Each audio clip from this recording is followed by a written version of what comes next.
Hello everybody, how's everybody doing tonight? Sorry, I overslept. yeah, and I'm drinking coffee at midnight. That's right. Well, I normally work night shifts, so sleep all day, up all night. So yeah, sorry about the stream, guys.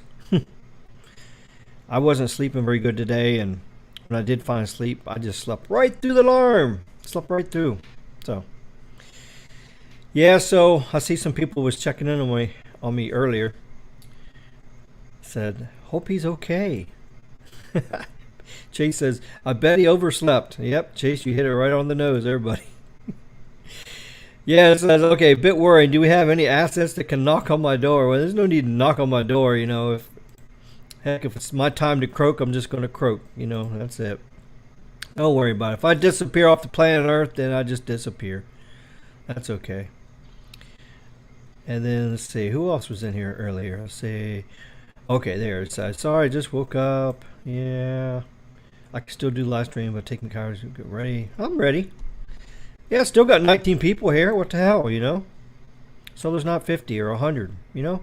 Yeah, I still got some fans here, so that's good. No problem.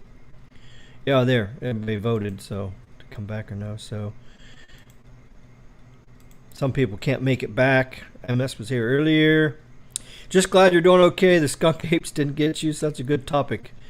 Yeah, it is a really good topic I picked, so I apologize, but I'm going to reschedule it for Friday night.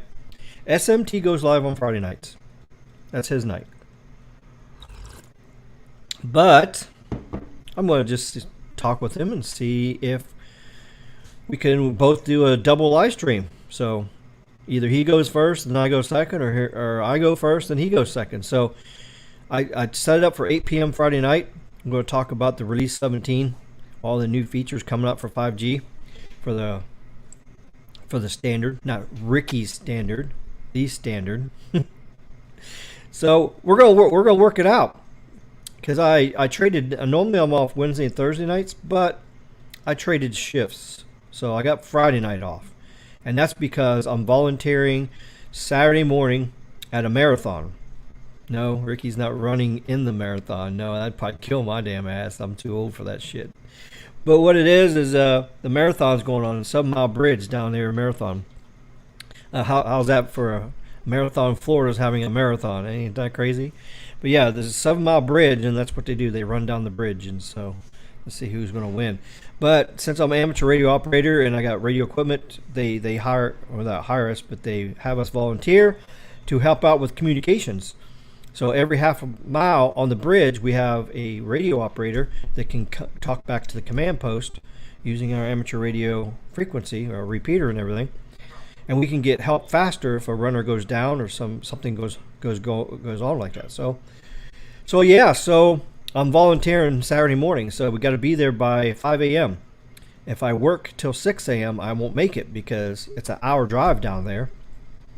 So I just traded shifts with my coworker, and so I got Friday night off, and then I go out there and do the bridge run, and then I'll come home and go to sleep.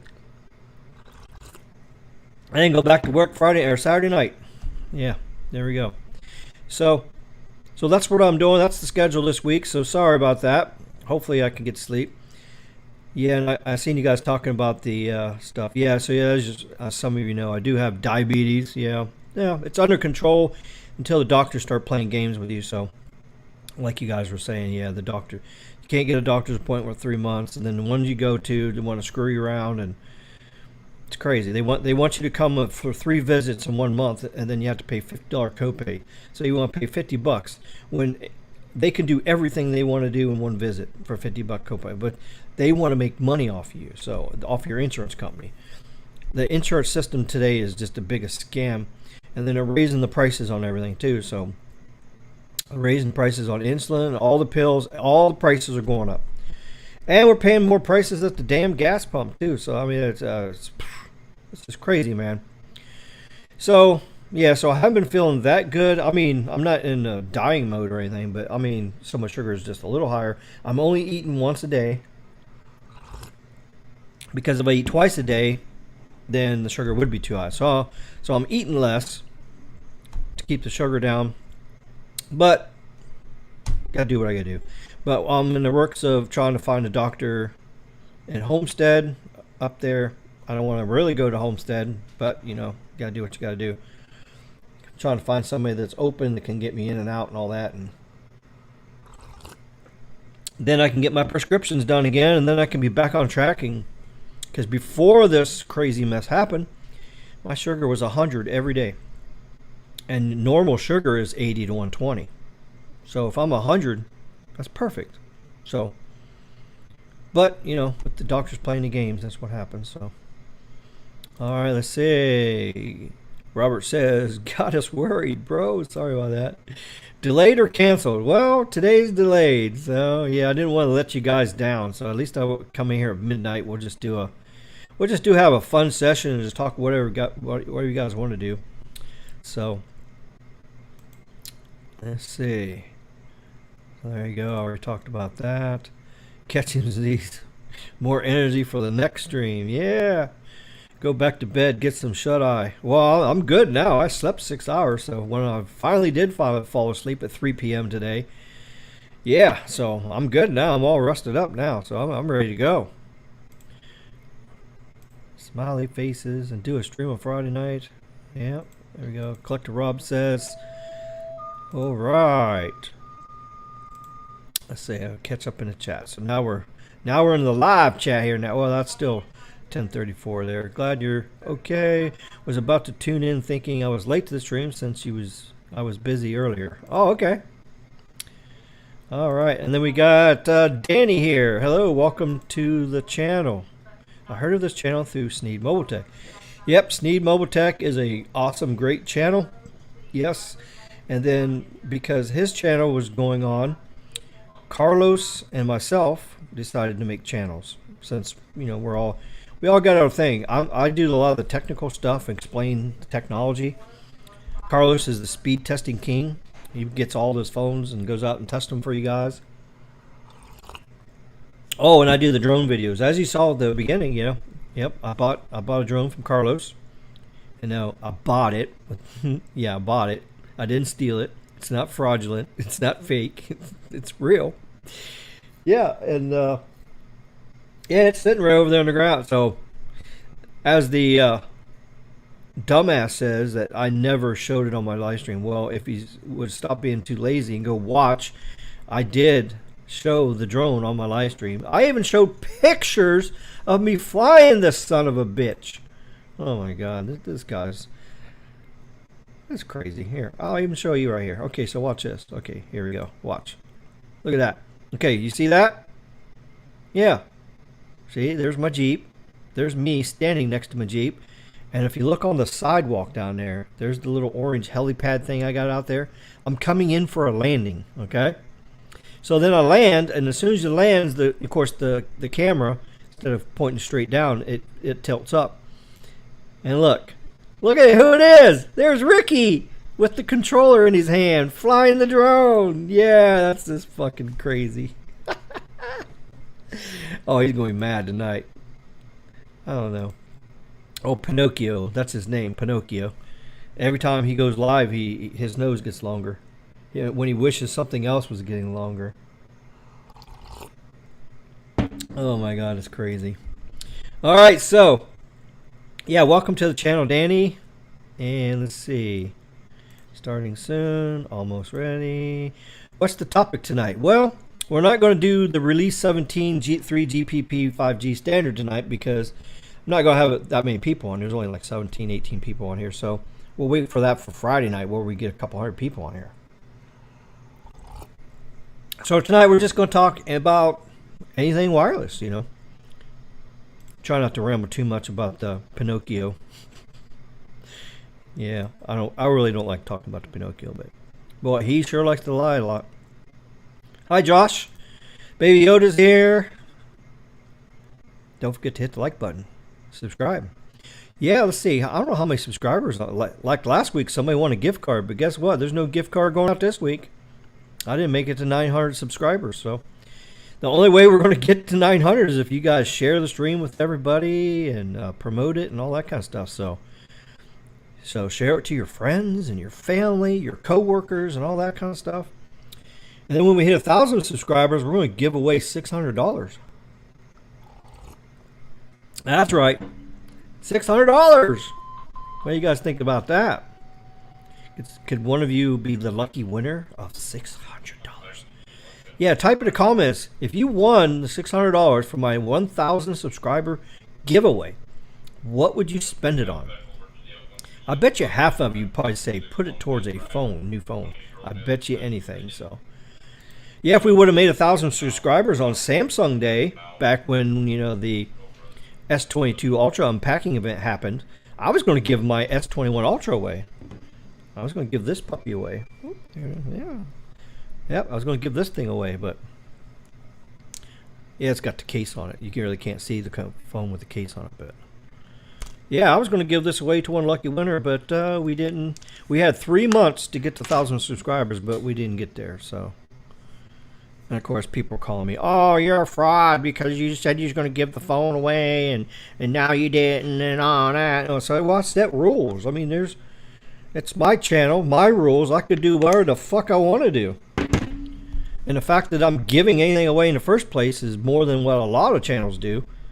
So that's what I think about it. So I just appreciate everybody's support, everybody coming here and support me and all that. Oh, I forgot to put my banner up at the bottom. Yeah, if you want to check me out on Twitter, I got a Twitter account, so go on Twitter and check it out. Let's see.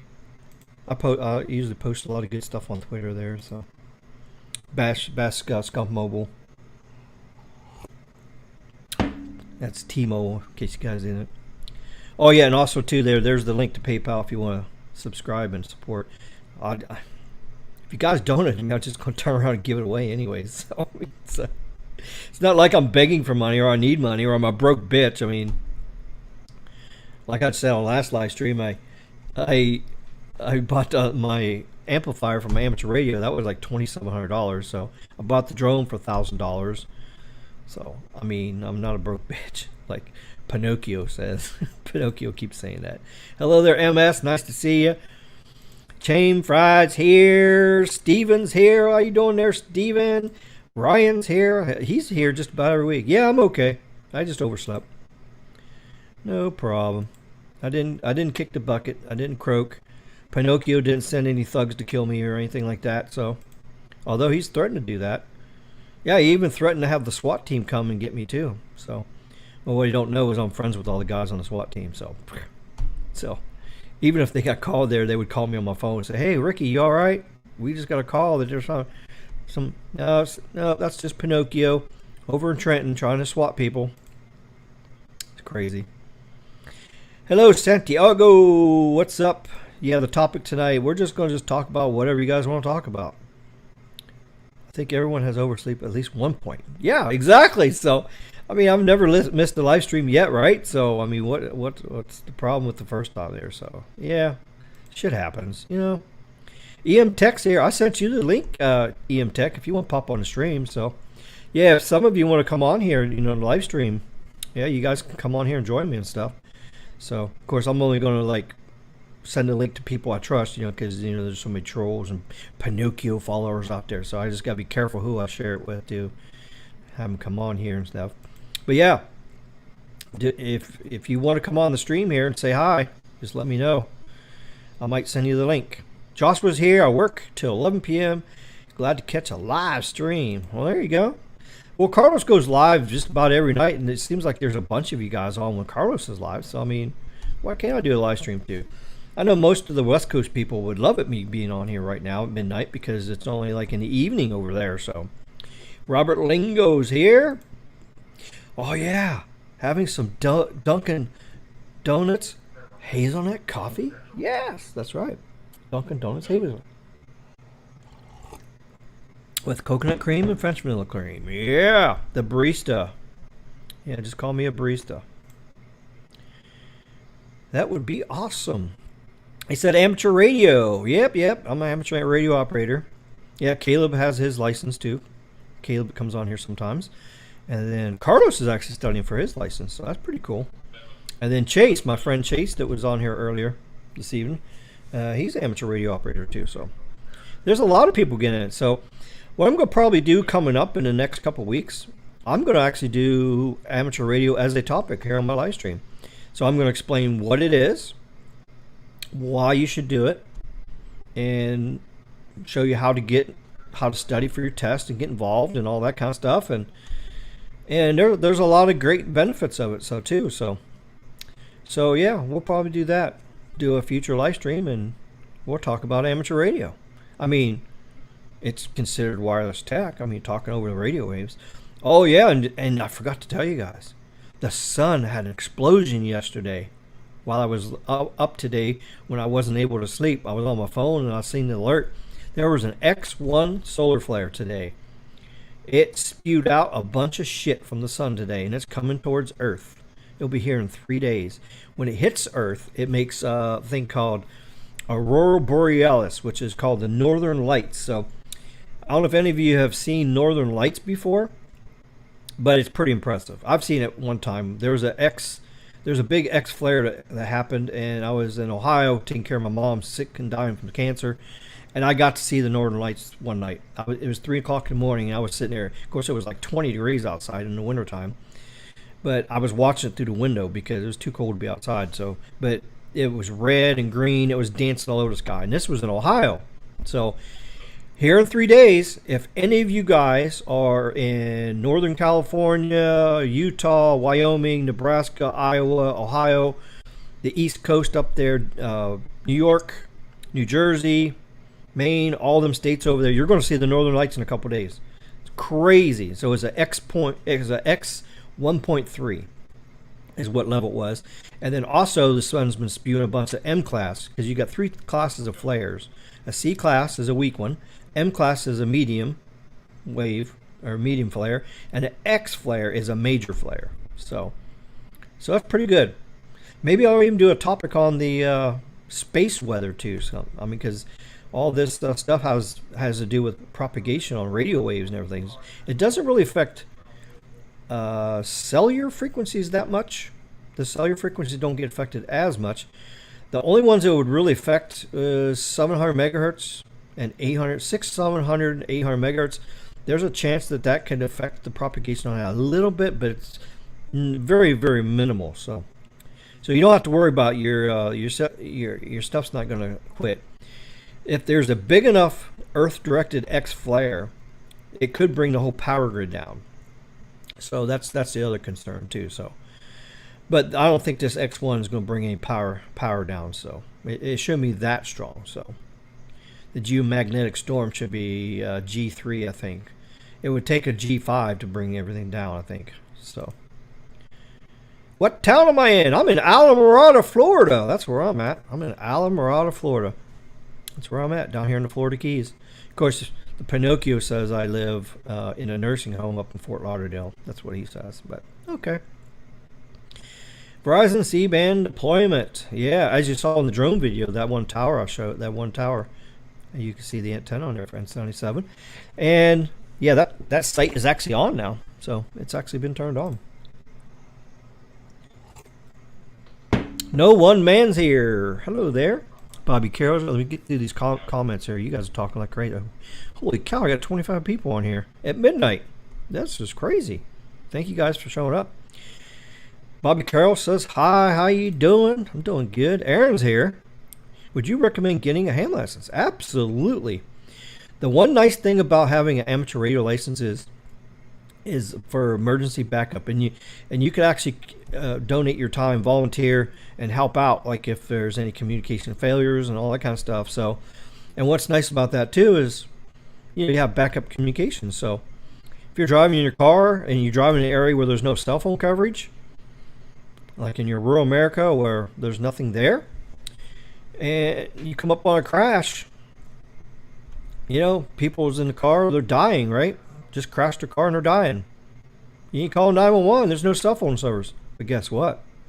Just about everywhere there's no cell phone service, there's an amateur radio tower with the VHF or UHF radio equipment on it. And if you have a mobile radio, a 50-watt mobile radio installed in your car, you can hit those repeaters up to 30 miles away. So guess what? You can get on the radio, get a hold of an amateur radio person that's near a phone, and then they can call in for you. And another thing is, they usually have a thing called a phone patch, where you can hit buttons on your phone. You can bring up the phone patch, and you can actually dial a number through your amateur radio, and you can connect to emergency services, and then get help that way too. So this is what was really popular back in the 80s and 90s, back before we had cell phones. There was a blanket of amateur radio towers everywhere that covered everywhere, and that's how, sometimes that's how you know the only way you got help. it's somebody that had a radio. So, and where I grew up in Ohio, that was the case there. There was no cell phones and stuff, and there's been like several times that I came up on an accident, and of course, instead of driving, finding a payphone, call 911 on a payphone, I just got my amateur radio out and I got on there and said, anybody on the frequency, I have emergency. The guy comes on and says, yeah, what you got? And I said, I'm at this location on this road. Got a head-on collision. I got 5 people hurt. We need several ambulances and a medevac helicopter in the fire department. So they called the 911 dispatch. Well, we didn't have 911 back then. You know, they called the dispatch number and reported it. And then they sent all the help. So I mean, it was great. So the people all got help. They got sent out, flew out. They all lived. Nobody died. So amateur radio could be a really, really good thing. And then the other part is shortwave. You can talk on shortwave, talk all over the whole world too, with shortwave equipment. So it's a lot of fun. Danny says, "Nice to be here." Well, I'm glad you're here too. Pay off my iPhone 13. There. Oh, you're gonna pay off for the. You're gonna be the winner, huh? Now there is rules still. You got to be subscribed to my channel, SMT's channel, and Carlos's channel. You got to be subscribed to all, and you got to be active. You got to be active on all 3 channels. So if you're picked, you're not going to get the $600 if you're not subscribed to their channel and you're not active. So you don't have to be like on every live stream. You don't have to be like comment on every video. It just, they're going to do a search. There's a way to search on YouTube to find out if the person, you know, you can search for all comments. So if you go on, and all you got to do is just watch the videos that Carlos does or whatever. If you go on the live streams, just comment in there and say, hey, thanks for doing the live. You know, just be active.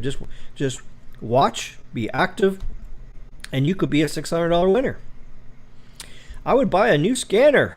Oh yeah, scanning is fun too. Yeah, I have a scanner. Of course, mine's like really, really old. I'm gonna be getting a new scanner. Chase, my buddy Chase, he's a volunteer firefighter also and an amateur radio operator up there in Ohio. He actually got him a new scanner. He got the Uniden BCD 436.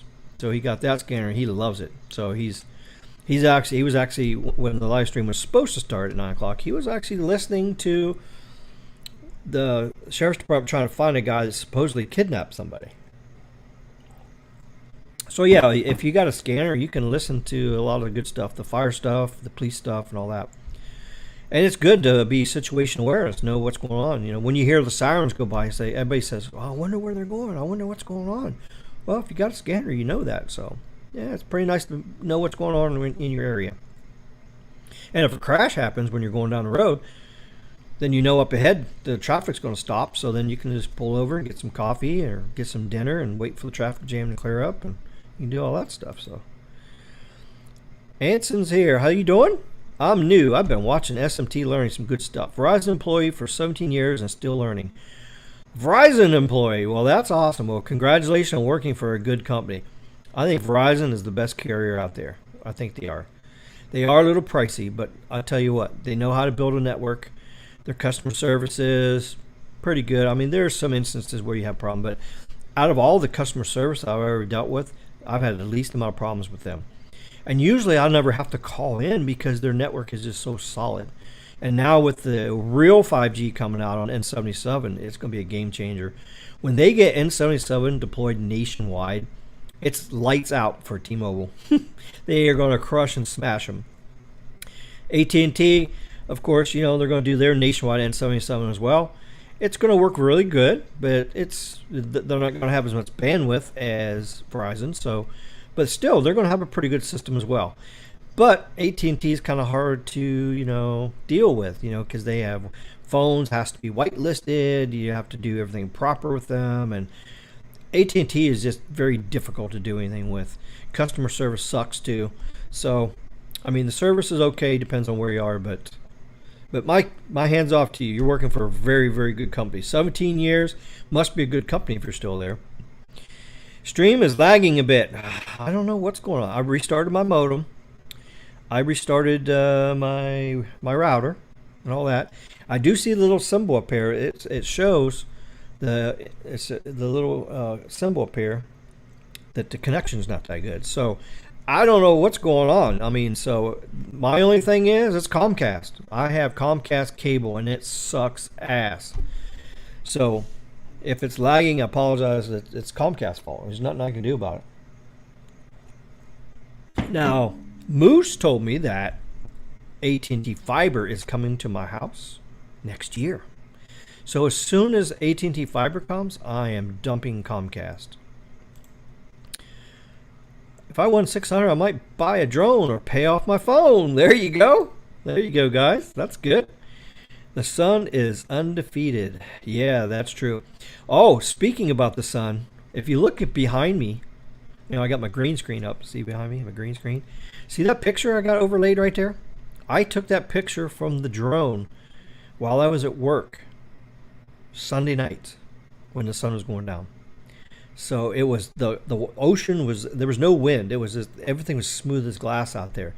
Sun was going down. It was beautiful. I put the drone up. This picture was taken at 395 feet. And as I took it just as the sun was coming down, you can see the reflection off the water. You know, the quality of this is not very good because, you know, it's obviously not 4K on here because I'm streaming in 1080. But even when you download the picture, it's not as good. But when you see this on my S21 Ultra, it's got a good display on it, and it's the raw image. Oh my God, that 4K image is just like blows your mind away. I mean, it's just crazy. But yeah, there's another proof I got a drone. No, and I didn't steal the picture either. Yeah, the sun is the king. The sun is the thing that makes the world go around, and our life depends on the sun. And if the sun says you're over and you're done and it blows up, yeah, we're done. Yeah, Robert says sunspots 10 meters to Australia was open earlier. That's right. Well, here coming up, it's going to be even better. When this G3, G3, geomagnetic storm level 3, yeah, that is going to make it really good too. So it's going to be so good, you could probably talk 5 watts from USA to Australia with 5 watts. That's how the atmosphere gets all really good and stuff. So yeah, I'm going to have to do a live stream on space weather and just teach you guys about space weather. It's pretty awesome. Very, very awesome. I've also considered a move to Miami. As far as how I'm ranking big cities, Miami keeps landing on the top list of what I would do. Well, Miami has some good things and bad things. If you don't know Spanish, don't go to Miami, because Miami is pretty much 60%, 70% Spanish. So, and of course, Pinocchio, you know, the troll, he's going to say I'm a racist. He's been calling me a racist. And me saying this is going to probably make him go crazy again. But you know, I don't give a shit. You know what? I'm just being real. I'm giving you the facts. You know, I don't hate Spanish people or Cuban people I don't hate anybody. So, but if you can't communicate people, it's a hindrance. It is. It's a very big hindrance. So, I mean, even down here in the Keys, there's a lot of people that only speaks Haitian or they either speak Spanish. That's all they speak, and it's very difficult to speak to somebody sometimes. So it's tough. So, but you know, Miami has some good things to it. There's some good jobs there and everything. The crime, on the other hand, there's some parts of Miami that's just nothing but a gun and knife zone. I mean, you literally walk out there, you'll get robbed. I mean, the crime is crazy. It's very, very bad down there. So. And it depends on where you are. Now, if you have a concealed weapons permit and you don't care about popping off a couple of these bad people trying to rob you, yeah, move there. Go ahead. But I lived in Fort Lauderdale for 13 years.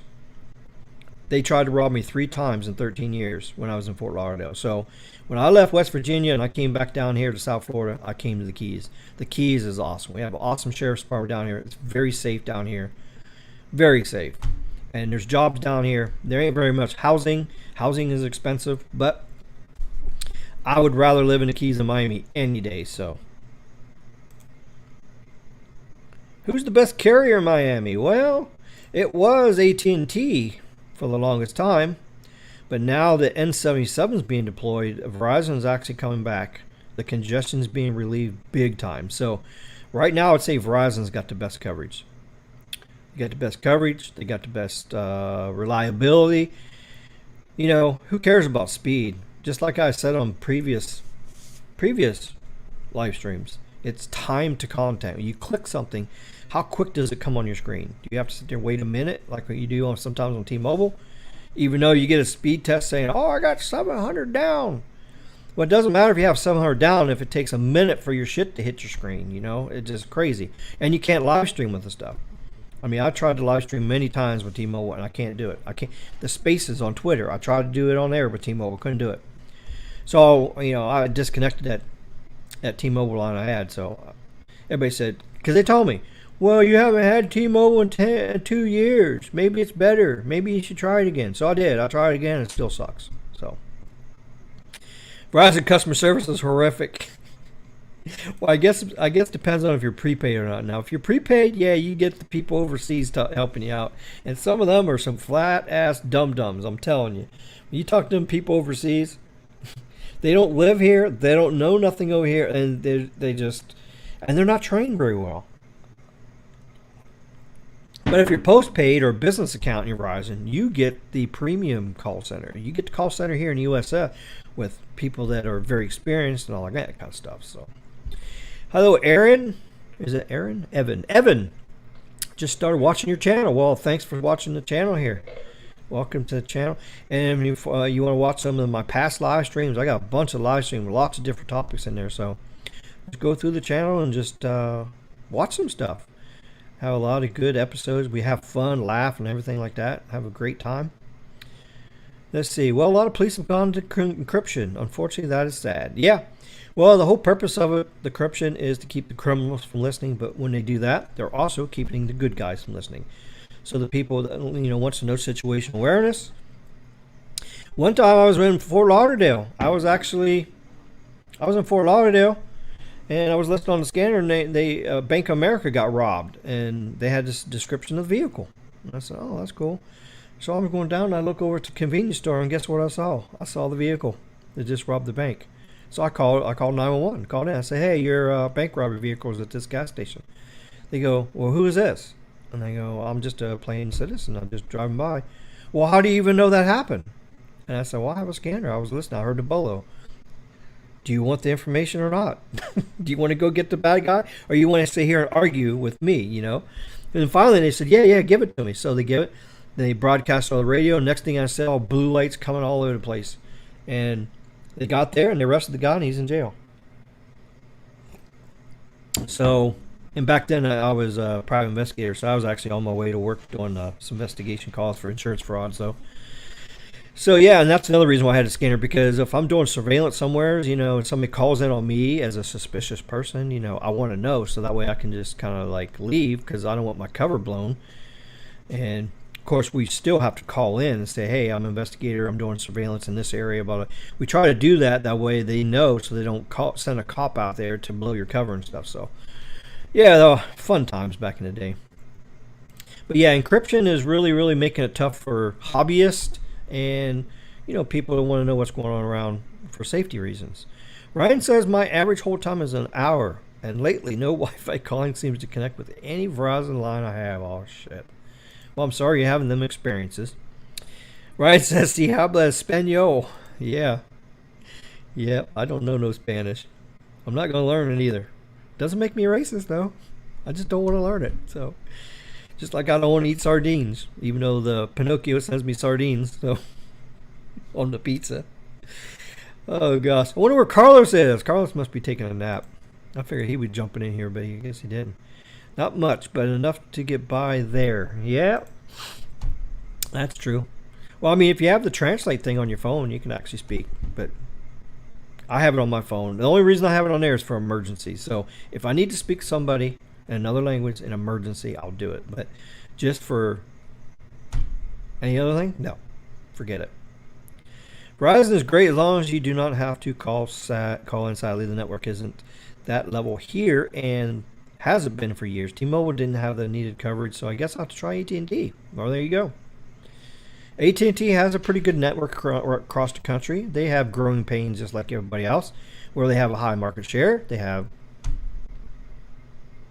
congestion, drop calls sometimes. I mean, it's work in progress.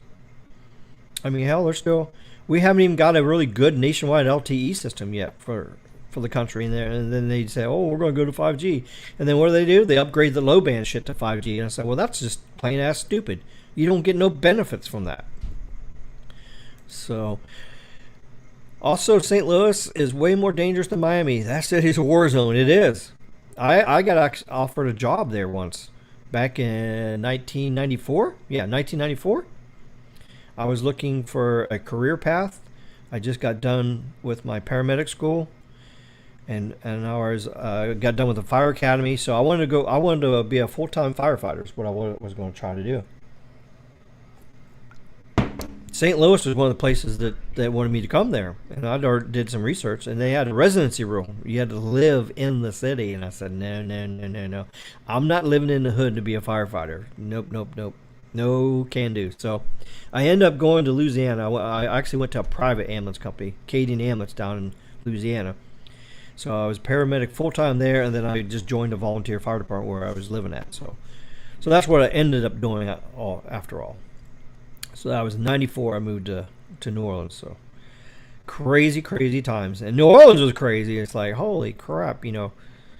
I tell you what, if you want to become a good paramedic, go to New Orleans, because you'll be a good paramedic, or you'll be quitting or fired, because only the good dogs survive down there, because you have shootings, stabbings, medical emergencies like crazy, and it's just Mardi Gras comes. Oh my God, it's just plain crazy. So, visually impaired tech, how you doing? RFK. Also, I have a question. We went through Atlanta. Does the Verizon have millimeter wave in that market? Is it one of their big markets? Well, let's see. I don't think they have millimeter wave in here. Let me get my screen pulled up here. Got so much stuff open here. Got to find the screen first here. Let's see. Oh yeah, I got some good news too. Samsung finally shipped my damn phone out today. That's crazy. All right, millimeter wave in Atlanta. Let's see. Pulling the map up now here. Let's see. Add to the stream. There we go. Okay, let's see here. Let's zoom into Atlanta. It looks like it. There's no ultra wideband there yet on 77, but they do have millimeter wave. Yep. There's Atlanta. There's millimeter wave right there. So when we zoom in here, you're going to see, yep, there's the millimeter wave right there. See all that? That's millimeter wave. I still think they should have a different color for millimeter wave versus N77. That's a mistake. Shame on you, Verizon. There you go. There's a millimeter wave. Look at that. I tell you what, Verizon is expanding their millimeter wave at a rapid pace right now. I mean, I think they got 3,500 millimeter wave sites. You know, of course, you know, they got to be spaced close together because, you know, they don't work very far because the signal doesn't go that far. But that's just pretty impressive that they got that many. And then over here in this other little town over here, or what over here, I've seen this. Oh, Athens. They got millimeter wave in Athens too. Every time you see a little red dot, there's, yeah, look at there. There's millimeter wave over there. Yeah, every one of these red dots is millimeter wave. So if you have a millimeter wave dot, there you go. And then of course this stupid color here, 5G nationwide, that's low band. That's fake 5G. So all this shit is fake 5G. The dark color is N77, 3.7 gigahertz. That's the real 5G. And of course it's only 60 megahertz of bandwidth, so it doesn't have enough bandwidth to make it really true 5G. It's really LTE plus. I mean, it's still that. Let's see. Let's see if they have any new. Nope, they haven't updated the map. This is all still new. This was like all here last week. So here pretty soon they're going to be upgrading this map here. So there you go. All right. Let's see. Okay, so Anson Garcia says, I'm Spanish and it drives me crazy that Hispanics come to the greatest country on earth and can't speak English. Old Glory, hot dogs, apple pie, and English. It's what bonds us together. Well said. And I'm glad you said that instead of me saying that, because if I said that, Pinocchio and all the other dumbasses, trolls, would be calling me a racist. And it's great to hear you say that. So, ooh, it's Carlos. How you doing, buddy?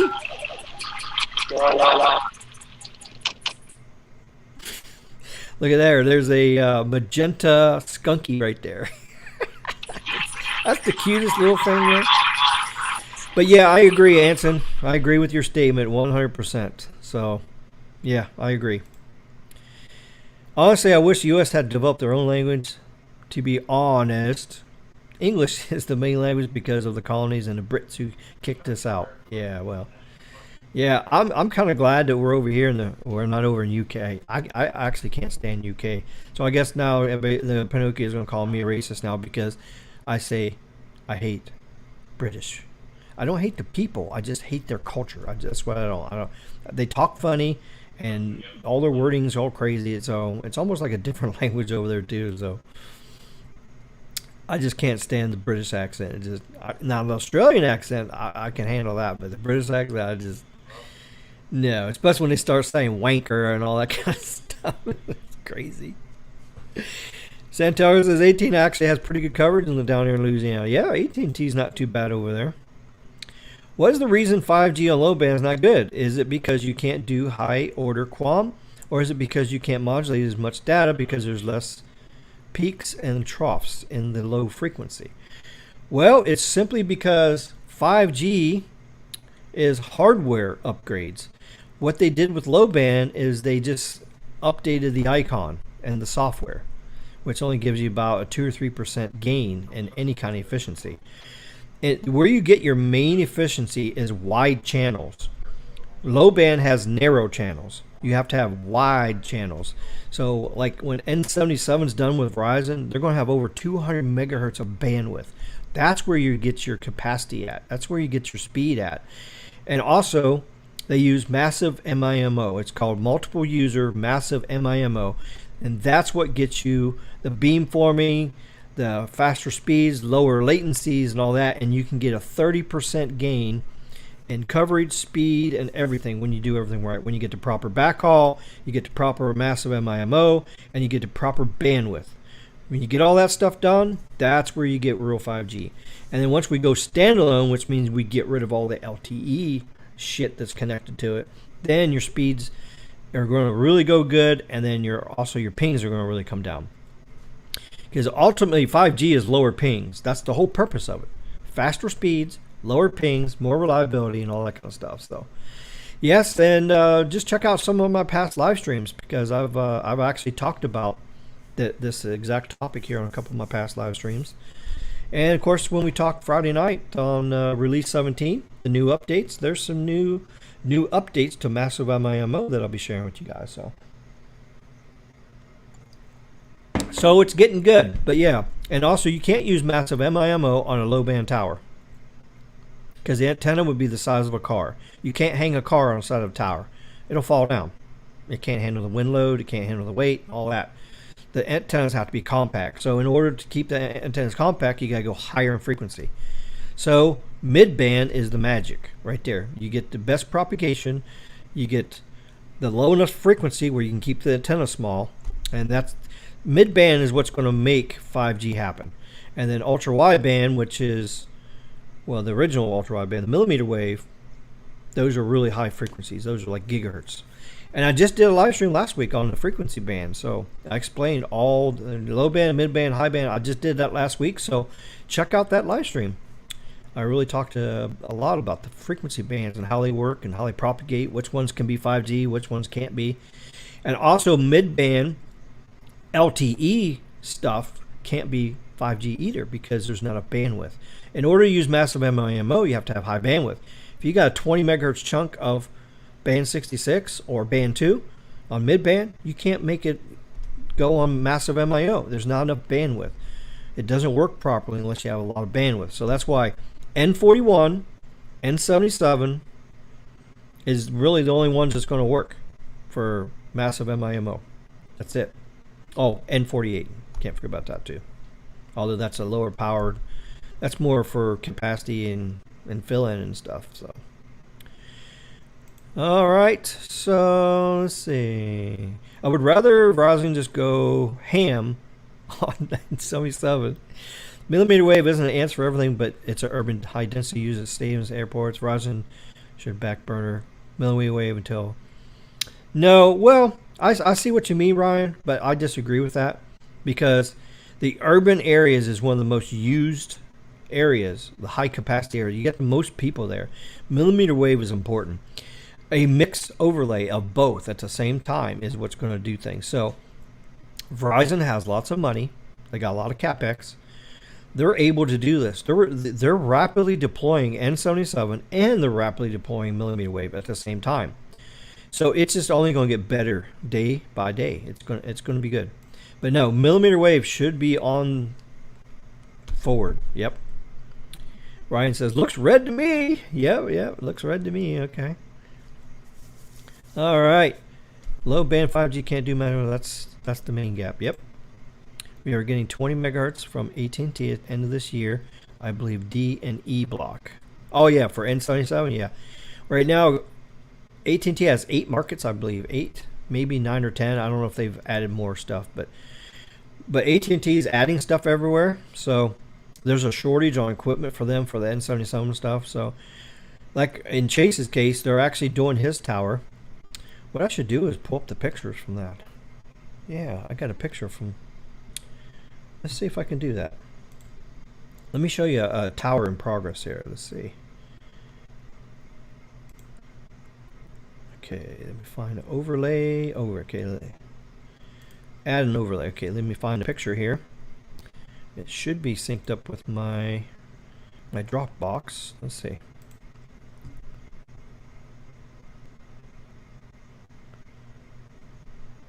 Well, it didn't. Oh, okay, here we go. Okay, so we got. Oh, here we go.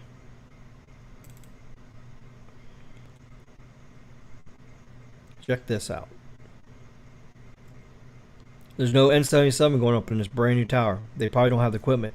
They're probably going to the tower's going to be ready for 5G.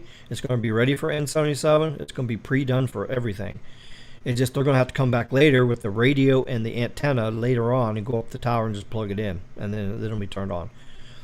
But any upgrades AT&T is not doing, they're doing a one-touch thing. They're basically upgrading everything, fiber, everything. And then if there's equipment shortage or something that ain't there, they just wait until later, and then they just pop it up. So there you go. That's Chase's tower in Adamsville, Ohio. So as you see there, there's 2 panels on each sector. So there's going to be 3 sectors pointing 3 different directions. And there you go. One antenna will have like band 12 in it. It'll probably have like band 5 and 12 in it. The other antenna will probably have band 14 in it. And then one antenna will have band 2 and 66 in it. And then the other, well, probably band 2 just on one antenna, and then because these panels can do like mid band and low band at the same time.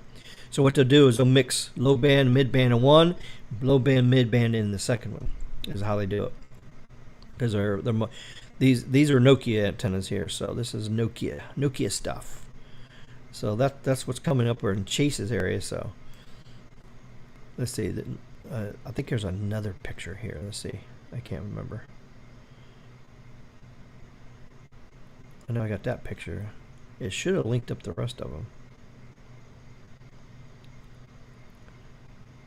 Nope, that's the only picture I got right now. I have to actually download it.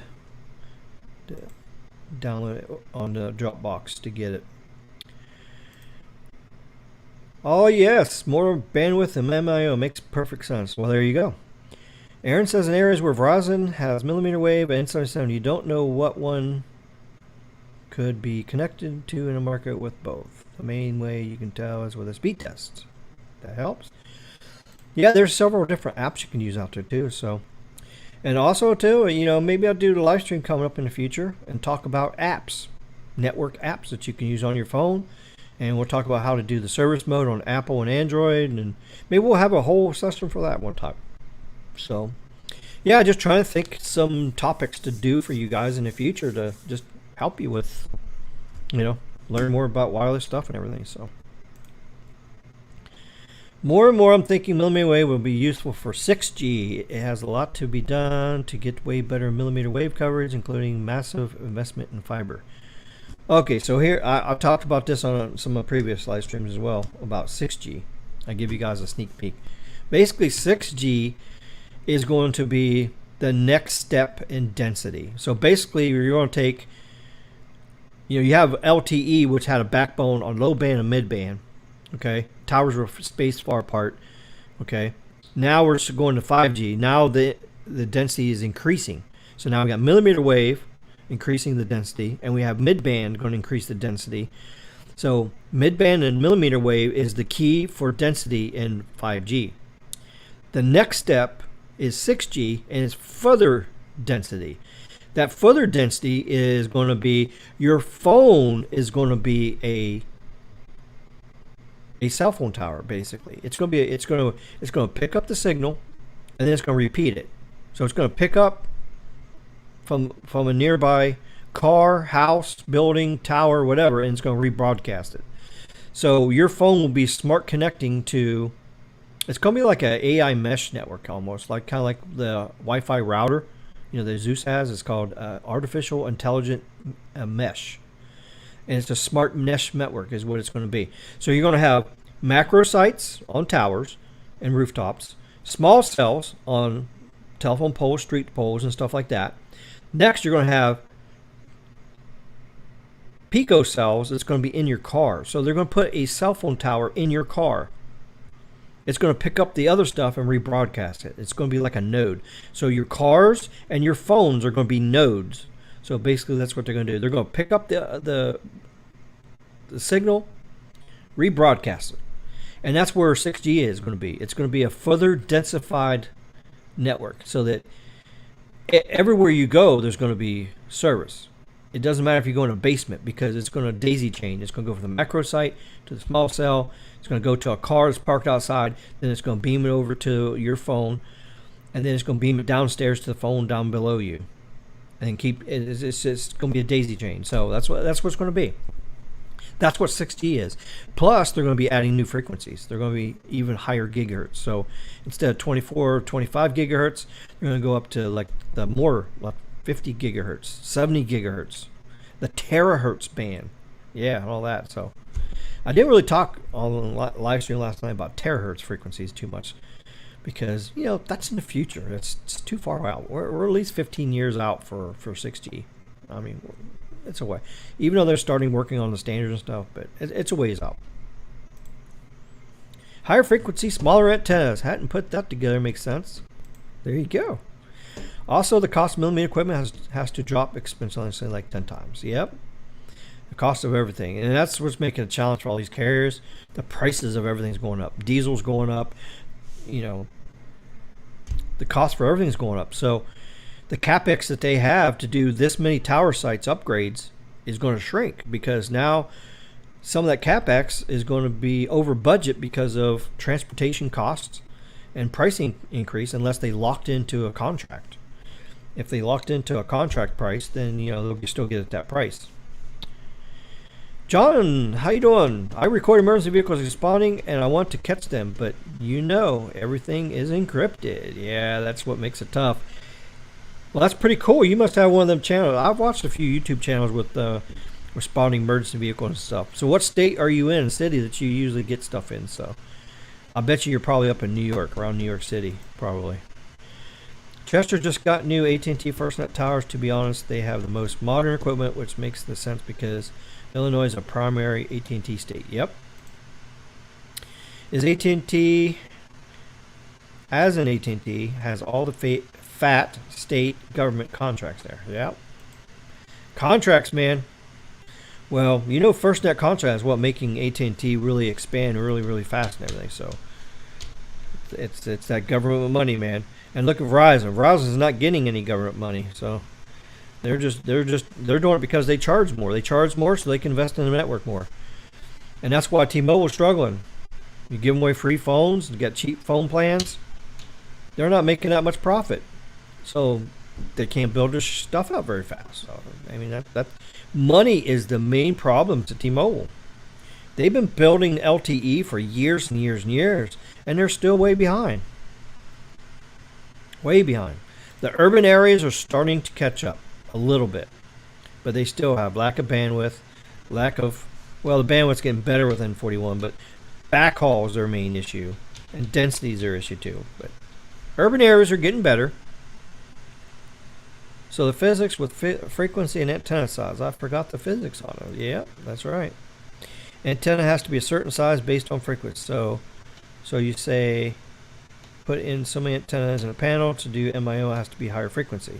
Yep, that's exactly right. So there you go. So Carlos must be on a phone call. How you doing, Carlos? You still on a phone call? Carlos is a busy dude. He's working hard, making money, doing testing out there and everything. Ah, the coffee's so good. All right, so, wow, we just burned up an hour so fast. All right, we got 21 people in here. So, got any questions about any other technology kind of stuff, just let me know. If you guys want me to show you something on the maps, so you can take a look at things here. See how the area is. Yeah, look at all that N77. N77 is growing pretty fast. And of course, you go look at AT&T's map. The 5G you see on there is all low band shit. So that's the thing. They need to separate it. If you're going to put 5G coverage on your map, you need to separate it. You have to have low band in a certain color, because that's fake 5G. You have to have mid band in one color, so that you know that that's mid band. And then you have to have another color for millimeter wave, because there's 3 types of 5G. Fake 5G, real mid band 5G, and real millimeter wave 5G. Guess what? They put them all together. Well, T-Mobile don't. T-Mobile puts their low band fake 5G in one color, and then their N41 in another color. So that kind of does help out a little bit. Verizon's doing the same thing, but they're putting theirs all together. What? Well, you got magenta. Magenta, yeah, magenta. Yeah, you got T-Mobile's magenta, then you got Verizon's red, and then you got AT&T's blue. Each one's got their own color. That's all right. Brian says, I would disagree on the part about Verizon. They have got billions to build out fiber. They didn't build through the Northeast. Read Bruce Kushnick's work with irregulators. Oh, okay. Also, their fire sale of old GTE markers to Frontier, which hurt fiber build here in southern Illinois. Oh, interesting. So how's the Dish Project Genesis going with testing there, Carlos? Doing all right, man. Hold on, not me. Oh shit! I forgot to mute my screen. Yeah, okay, there. Okay. I fixed it. There we go. I mean, there's an echo on Carlos, Ricky. You got that screen share problem. Well, it's not a problem. I just forgot to uncheck mark it. So. That's why. Yeah, you gotta mute the shared screen. That's what happens. So. Yeah, it's keeping you guys on your toes. I mean, it's going all right, you know. That's getting good. Paid, you know. Let's see. Let's see where my S22 Ultra is right now. Let's see where it's at. All right, let's go to FedEx. Let's see here, FedEx. I want to know where my phone is. Okay, let's do an update here. Let's see. Okay. All right, my phone left Coppell, Texas. Yesterday. Well, Thursday. No, I mean Wednesday night. Yeah, Wednesday night at 4:30 p.m. I left Coppell, Texas, and it's overnight. So that means it's on a plane right now. So right now my S22 Ultra is on a plane between it'll Texas be here, tomorrow? and Miami. Yep, it says Or tomorrow. today, I mean. Yep, they did it overnight because I was bitching at them because I told them I want my damn phone. Your website screwed up my pre-order. I should have been the first pre-order in your damn system, but it screwed it up. And then they sent me an email saying, "Oh, your phone's ready to ship, but we can't do the payment." It's like, well, you already took the money, but you didn't keep the money. You did it as an authorization. So when you do it as an authorization, it drops in 3 days, and then the money's not there. So when it did the reauthorization, I didn't have the money in there because I moved it back into my piggy bank because I don't like the thieves stealing my damn money. So I don't leave my money hanging out in the open. So I moved it back to my piggy bank because I didn't think my phone was going to ship out until April. And then they said, well, we tried your card 3 times and it didn't go through. It's like, yeah, it didn't go through because I don't have the money there. So then I went and updated it on Monday. Yeah. And it took till Friday before they shipped the damn phone back out again. But yeah, it says it'll be here Thursday, March 31st by 8 o'clock p.m. So today. looky there. Yeah, so looky there. So looks like I might have an unboxing. I'll do my Sky Blue S22 unboxing maybe Friday night on my live stream. So what do you guys think about that? And I know Pinocchio is going to say, "Oh, Ricky's just lying."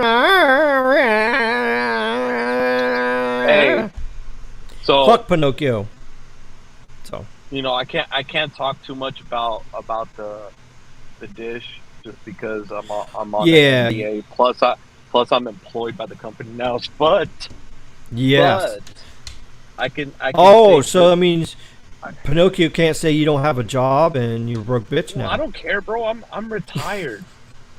That's true. I'm in my mid-30s and I'm retired, and this is money. This is money that I'm getting right now that I'm getting paid $26 an hour for. That's right. All I'm gonna use this for is to put it in my car to upgrade it. Like that's all. It's just money for me to have for my car. Yeah. So that's the only fuck reason why I'm doing Pinocchio. it. Exactly. That's the only reason why I'm doing it. I don't care about having fancy shirts and fancy pants, and fancy shoes, bro. I care about my car being able to have 1,000 horsepower and me being able to do donuts in the parking lot like there's no other. There you go. That's right, buddy. To me, that's fun.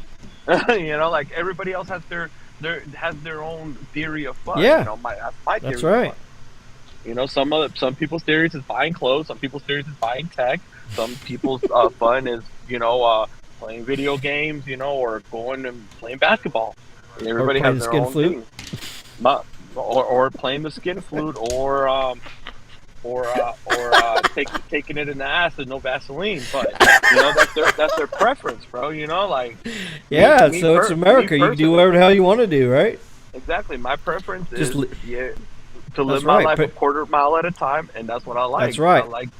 So Pinocchio needs to go live his life however he wants. Leave us the fuck alone and let us do what we want to do. But he won't do that. He won't stop. But with how do you call it? But as Ryan here, don't worry, bro. Like just because they're using the Fujitsu stuff doesn't mean that the Japanese equipment is actually pretty good. The Fujitsu's and the Mavenir stuff is actually very good from Japan. It's very, very close to Ericsson equipment. So yeah, I mean, no worries, man.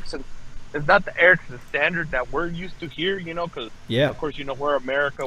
We always usually try to outshine everybody and have the best of the best of the best. Yep. But at least it ain't China equipment. Be happy. Exactly.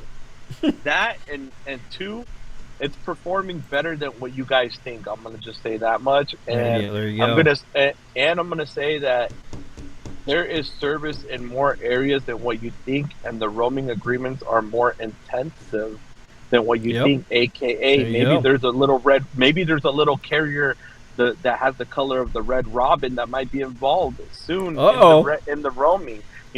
Shit. I mean, maybe it connected. Maybe I might have connected to it today. I don't know. Damn! I can't wait to hear more of that. Yeah, I know. exactly. Yeah, you know what I'm Coming saying? But soon, ladies and yeah, gentlemen. coming soon. Coming soon. That's it. Well, that sounds pretty exciting there, Carlos.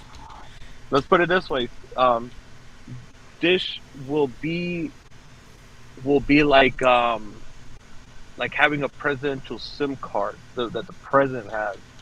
Oh, crap. That's what it feels like because of certain things that are So happening behind the basically, scenes with Dish is going to be the new Rome. Google Fi. Who knows, man? Possibly, Look at possibly. that. Look out, Google Fi.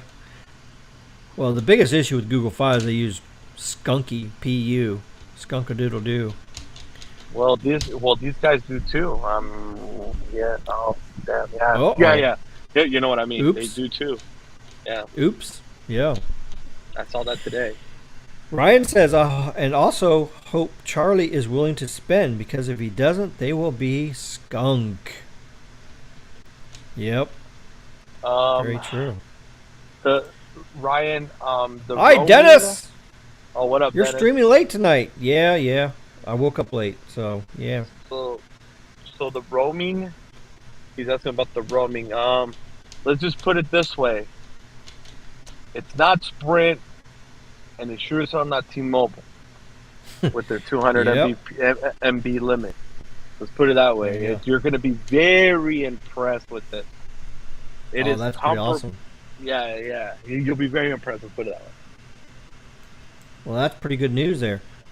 Exactly. Fry Bread NDN. Well, welcome to the live stream here. Never seen you before. Just tuning in. N77 just lit up in my house. 560 down, and with worse RSRP than N41, which pulls 600 megabits at the same spot. Doesn't make any sense because it's 60 megahertz versus 100. Damn skunky. That's funny. Ooh, somebody just sent me a message. Oh, I think somebody sent me a message on Twitter. Let me see. Skunky Doodle Doo. I just caught it out of the corner of my eye. I got, see on my left over here, I got my Note 9 with my security camera on it. But when it gets alerts, it'll flash on the screen alert. So I just got alert. Let's see. Oh, chain fried. Oh, okay.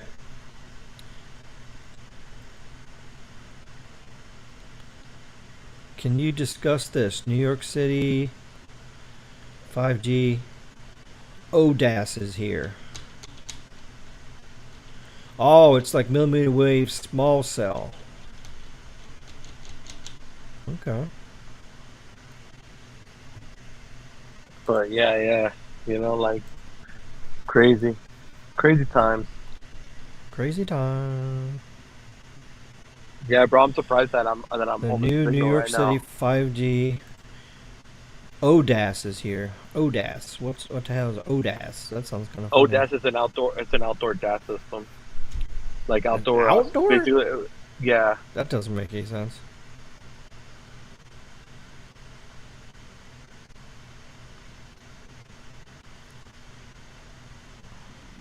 Let's see. A new ODAS. The old. Okay, let's see.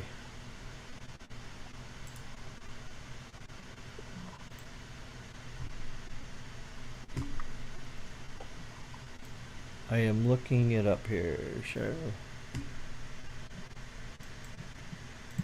Let's see here.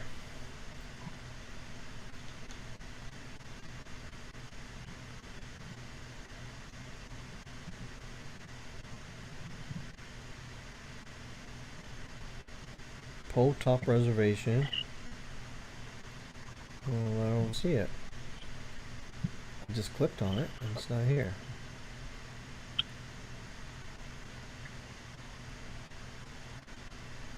Well, that didn't help.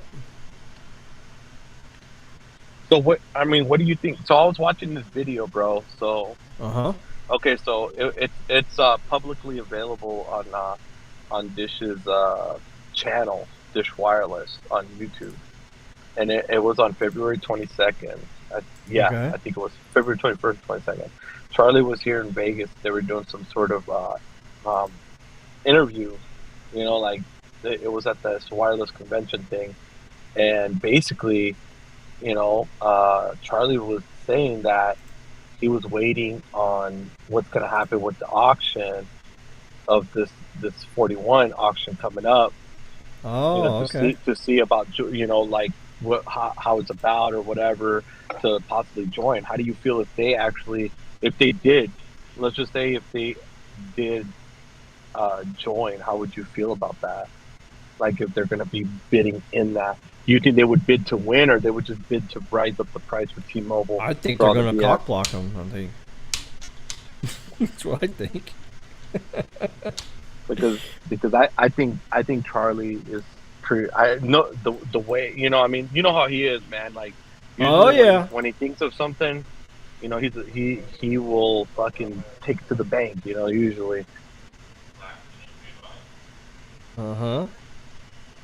So I'm thinking possibly they might bid on the licensing, and if they can't win it, let's say because it's too much or something, then I think they're just gonna at least hike up the price for T-Mobile.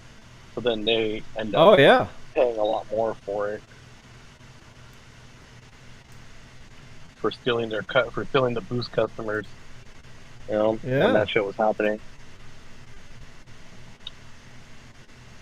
Oh yeah. Interesting pictures here.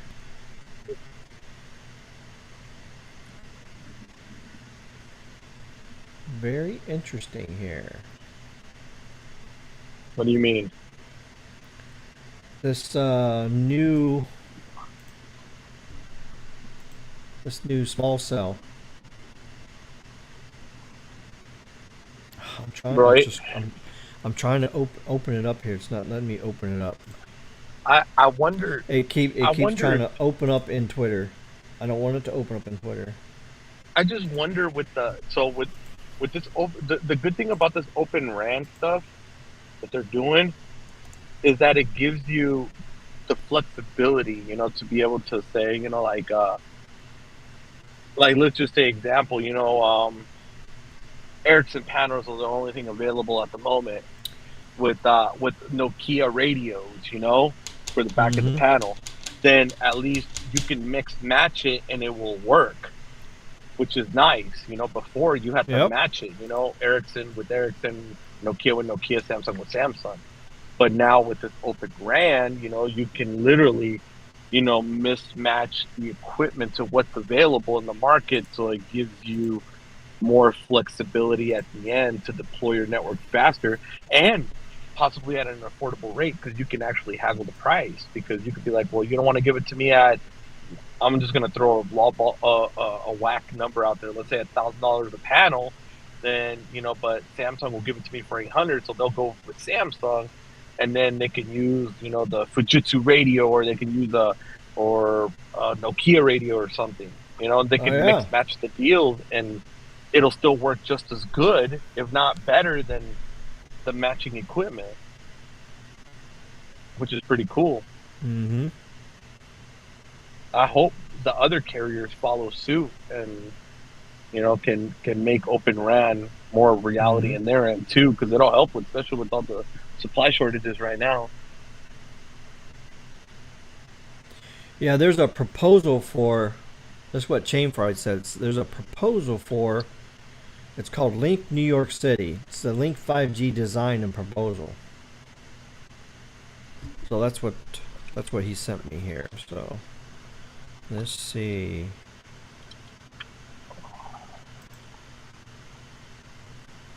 This is what it is here. Look, check this out. Okay, so here we go. They got public spots where you can just walk up to this. And it's connected to internet. You can just go in here. It's got a little screen in there. You can dial 911, 311, all that. Social services hotline, video relay for deaf and hard of What the hearing. heck? Really? Yep. So it's like a Advertising kiosk. space for. Yep. Look at this. This is how it works. Look at this. So what? It has a phone. It's like a payphone booth in a way, Uh like a, huh. Kinda. Yep. but it does everything. Does everything. You can even connect Uh, to it with 5G from your phone straight to it. but that's Yeah. why doesn't it have its own 5G then? Well, this is using the carrier. I don't know what carrier it's using, but look at this. It's going to transmit Wi-Fi and everything too. Oh, snaps. So you can walk right on the street and have Wi-Fi. Because there's a lot of households. There's still 22 to 32% of people in New York City has no internet at their house because they can't afford it.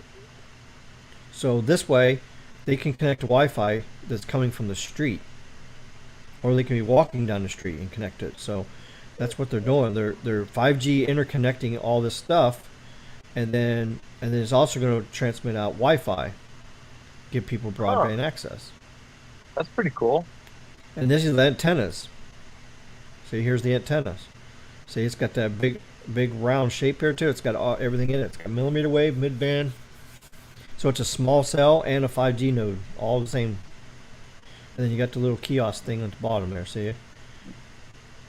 That's pretty cool, dude. Hell yeah. See there, it's got different level of antennas. It's got 1, 2, 3, 4, 5 sectors of antennas on there. Look at that. See, 19.5 feet is the minimum transmitter height permitted while complying with FCC safety regulations. And what is FCC safety regulations for radio frequencies? It's 1.6 watts per kilogram. So guess what? If you're 6 foot tall and this antenna is 6 foot tall and you stand next to it, you're getting radiated. You're over 1.6 watts per kilogram. So guess what? You put this thing up 19 feet up high. Guess where the signal from this shit's going? It's going over your head. So now you're not in this blast zone from the RF radiation coming out. It's electromagnetic radiation. It's non-ionizing radiation. It's not radiation like from a nuclear power plant like Chernobyl or Fukushima we're talking about here. We're talking about electromagnetic. It says 29-inch minimum bay height required for transmitter separation. 5 foot for ventilation, or 5 inches for ventilations. 5 bays required for free Wi-Fi and sufficient space for 5G transmitters. So one of these transmitters is Wi-Fi in all directions, and then the rest of them are all 5G. Low band, well, probably not low band, but it's probably got mid band in it and millimeter wave in there. Look at this, LINK5G design. Look at this. This is pretty cool. Well, it's pretty nice you've stumbled across this, Chain Fried. Thanks for sharing that with the channel here. It's pretty cool. Yeah, that's pretty. See here, look at this. Pretty cool. Millimeter wave bay 1, or bay for operator 1, ultra fast 5G, and then TB2 is transmitter bay number 2 for millimeter wave for operator 2. So 2 different operators. So like Verizon can be in one, AT&T can be in the second one, and then the third bay, millimeter wave or sub 6 shared bay for 4G LTE plus 5G for additional coverage and capacity for band 48 or IoT. And look at that. Section 4 is going to be for neutral host providers and technologies. 5 will be for optimized Wi-Fi structure and sitting locations, improved coverage and performance of free public gigabit Wi-Fi. And E1 is operator equipment. E1 to E4 is operator equipment. And then U1 and U2 is the users. So it's for New York City wireless equipment, poles, controls, and connections to fiber and power. Provides critical public city access. So this is pretty impressive. This system is like really, really needed. This is going to be a game changer for urban areas. Can you imagine putting this pole up and it does everything? See, that was what needed. To get millimeter wave in some of these cities, you got to do something like this. Because if you're going to benefit the city and not just the carriers, you're going to get a lot better chance of approval. So if the city is going to get a piece of the pie with this, you're a lot better chance of getting approved to deploy this in your city. So this new technology is going to be able to bring Wi-Fi and millimeter wave into, and mid-band to more cities and even smaller cities in the area. I mean, it could be just a small city, could be like Key West even. Key West could put this through there. Can you imagine this in Key West where you have all the carriers with millimeter wave and you can go up to the damn thing and hit 311 on the screen and it tells you everything you need to know, what the bus schedule is, you check your flight time, do this, or you see water come out of the ground, you want to report it, all that kind of stuff. It's pretty impressive. Wow. And there's a couple different. There's the kiosk, 5G multi-tenant kiosk. And then you got this one with technical modifications. And then you got this one with LINK5G. Wow. Here's some close-up pictures of it. Wow, that's pretty cool. See, look at this. 10 gigabits of aggregate through output. So they're talking about even using this with IAB. You put these up and it's going to transmit IAB, wireless fiber, to the nearby sites. Look at this. IAB, integrated access backhaul. Why small cells? Small cells are low-powered radio access points that connect mobile devices to mobile networks over a small area. They typically reuse frequencies on an extremely dense basis to take full advantage of available spectrum. There you go. And here's some more specs. Some more drawings. Look at there. Man, this is all pretty much in detail here. Look at this.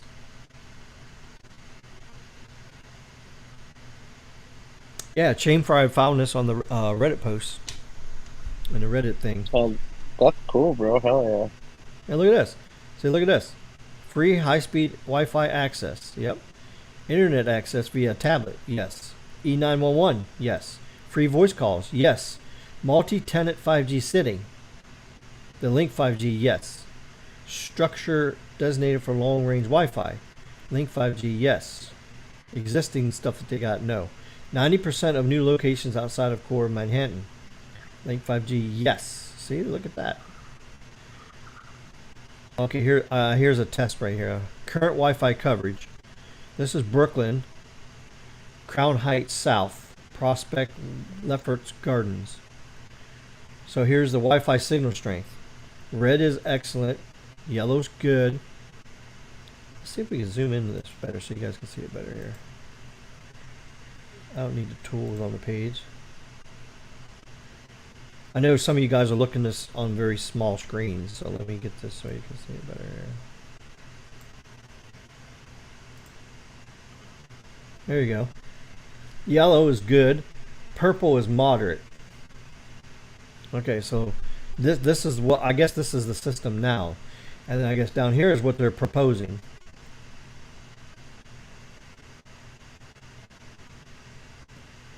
Is that what that means? Okay, so this is current Wi-Fi coverage. This is projected Wi-Fi coverage. Yeah, this is the difference. Look at this. By using this new technology. Look at the difference. Isn't that crazy? Look at that. That is some pretty cool shit right there. Oh, there's an actual picture of a site that's in testing right now. Look at that. Oh, nice. The thing is hideous, though. Isn't that small cell hideous? That thing is big. But it has to be to have all this stuff in it, you know? Yeah, can't be small. I mean, it's not too bad of an eyesore. It's no more eyesore than looking at an old brick building, right? True. Look at that. And there's another one. That's pretty cool stuff there. And that means Verizon and AT&T can both put their millimeter shit in it. You know, T-Mobile won't put their shit in it because they're broke. You know, they can't afford this shit. So you see on the left is a traditional. That's probably a Verizon site on the left, millimeter, and then on the right over here is showing you the new one. It's bigger, but it does more. Because remember, it has millimeter wave at two top level. Like Verizon could be at the top, AT&T, and then you have mid-band shit here, and then down here is more for each carrier, and then down here is the Wi-Fi shit. Yeah, see, you see the difference between the two setups there. See there? Yeah, that's pretty damn cool. So they're already testing this out. So I guess it's going to go citywide eventually. Look at that. Very interesting new small cell. Well, actually, it's a small everything cell if you want to get technical. All right, let's see what this says here. Proposed city bridge structure. 2,000 plus units. Wow. Comparison in other cities. Okay, Phoenix has greater than 50. So the first two, so this is what they got in Phoenix for small cells. This is in Phoenix for small cells. This is what Boston's got deployed right now, and this is what Boston's got deployed. So look at that. So you're going from this. Sure, this thing's a little bit bigger and a little bit more ugly, but it does a lot more. And it's better to have one structure that does everything than to have one structure here, one for Verizon, one for AT&T, one for Verizon, one. So see how it can get cluttered up when each company wants to put their shit up? Whereas you go to one unified thing. I think that's an excellent idea here. So let's see. LINK5G versus other 5G street furniture. Okay, so here we go. All right, so here, this is what New York City is going to go to. This is Las Vegas. As you know this spot probably already, Carlos. You probably look at this cell, this millimeter wave, and probably even know where it is, right? Look at this. Yep. You got this one here. And look here, you know where this is too. You probably know where each one of these is. This one, this one's AT&T, right? And this one's Verizon. Yeah. Am I right? Yes, sir. All right. And then Jose, California. Look at this. That's what we're actually. They're starting to build ours like that. That's how they're starting. Oh, they to are. Ours. Okay. Yes. And it has. Well, that's good. And they're putting Verizon's putting N77 millimeter wave in that. They're putting that. Wow. They're so fat that they could put the N77 panel in it. Oh wow. Crazy. That is really crazy. You're right. Okay, here. Let's go to another area. Get this thing to go right where I need it to go. Oh shit. It won't stop where I want it to stop here while I'm scrolling here. Well, that's the best I can do. Okay, here we go. So here's New York City again. Okay, now here's New Jersey. A flagpole small cell. Look there. Las Vegas. Here's another little small cell. Look at that. And then over here, Houston, Texas. Look at that. This is what they're pulling over Houston, Texas. Here's another one for Houston, Texas. So as you see, this is going to be a game changer in the whole country. LINK5G. Holy cow, this is pretty cool. I usually don't go Reddit and look at stuff on Reddit, so I didn't even know this happened. So I tell you what, Chainfry does a really good job. He does a lot of research on this stuff, and he's always really active in finding stuff. So he's doing pretty good. Hell, we're going to have Chainfry come on the YouTube channel here and start doing episodes, start teaching us some stuff. There we go. Without LINK5G, yeah, that's just a typical. What is that? Thing. This is the kiosk kind of thing. Oh, the kiosk. That's pretty cool, though, the kiosk. Yep. All right. Oh, okay, here. Payphones versus Link 5G. Okay, so the green dots is the Link New York City kiosk. The blue is a legacy public payphone. So looky there. That's how they're overlaying the city already. Look at that. So can you imagine if they convert the blue dots to all the green ones? This new Link New York City. Without Link 5G approval. See, they're wanting to approve this. So without the Link 5G approval, communities that have lost payphones and don't have links will not have access to public phone service, including 911, or other government emergency services. So over there, this must be something that's on the ballot for New York City. They're trying to fund this. They're trying to fund this with tax money, I guess, for this Link 5G. And it says without the approval. So that means that's what they're trying to do. They're trying to expand the Link 5G to the whole city. Link 5G in New York City. There we go. So that's what New York City is trying to do. Of course, they're pretty broke, so I don't know how they're going to try to pass on to the taxpayers, I guess. It's going to be tough doing all this new shit with the bad economy. Okay, oh, here's some timelines here. All right, build year, July to July. Okay, BY means build year. Okay, build year 5. Okay. 6, 20 to 21. 19, 16, okay. Also by July 2025, 25 and 25, 2025, 2026, they want to have 4,000 of these done. Okay. And here's the company that makes these. CompTech. There you go. That's who makes this. Concealment shrouds of 4G, 5G, 46, or 48 and 46 radios and antennas. That's what they do. They make small cells and hide the shit.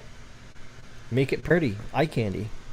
Major customers is Verizon, AT&T, EXTE Net, Crown Castle, Zenfi Networks, Cox Communications, Excel Energy, Florida Power and Light, and Zayo. That's pretty interesting. All right. Okay, let's see what everybody's saying in here. Let's say, you'll luck out with Project Excalibur, but okay. I think I already saw. Catch up in the chat here. Oh, we still got 21 people in here. Oh. Hope just got better roaming deal with Sprint. Okay, yep. Skunk Nocio. That's funny. I've seen Dish slip as a TV provider losing things like baseball games, so that's probably a reason for my Dish cynicism. Whatever that is. I don't do big words, so if you guys throw a big word at me, I won't know what it is. I refuse to learn big words. I try to keep my language as simple as possible. How's it going, Ricky and Los? Well, how you doing there, Kevin? Thanks for stopping by. Dish is bidding to force T-Mobile to spend. Yep. They don't have no money though. T-Mobile going to have to spend big, but they don't have no money. It's Lavendi. How you doing there, Lavendi? How long you been streaming? Oh, since midnight. I was supposed to go live at 9 o'clock, but I didn't wake up. I couldn't sleep much today. You get your S22 yet? Nope. I just talked about that earlier. I just looked it up. It's on the airplane right now. My S22 Ultra Sky Blue is on the FedEx airplane right now. It's probably flying over New Orleans right now. Yeah, so they're going to fly that bitch into Miami. And then I'll have my S22 Ultra Sky Blue tomorrow when I wake up. So by the time I wake up tomorrow, it should be here.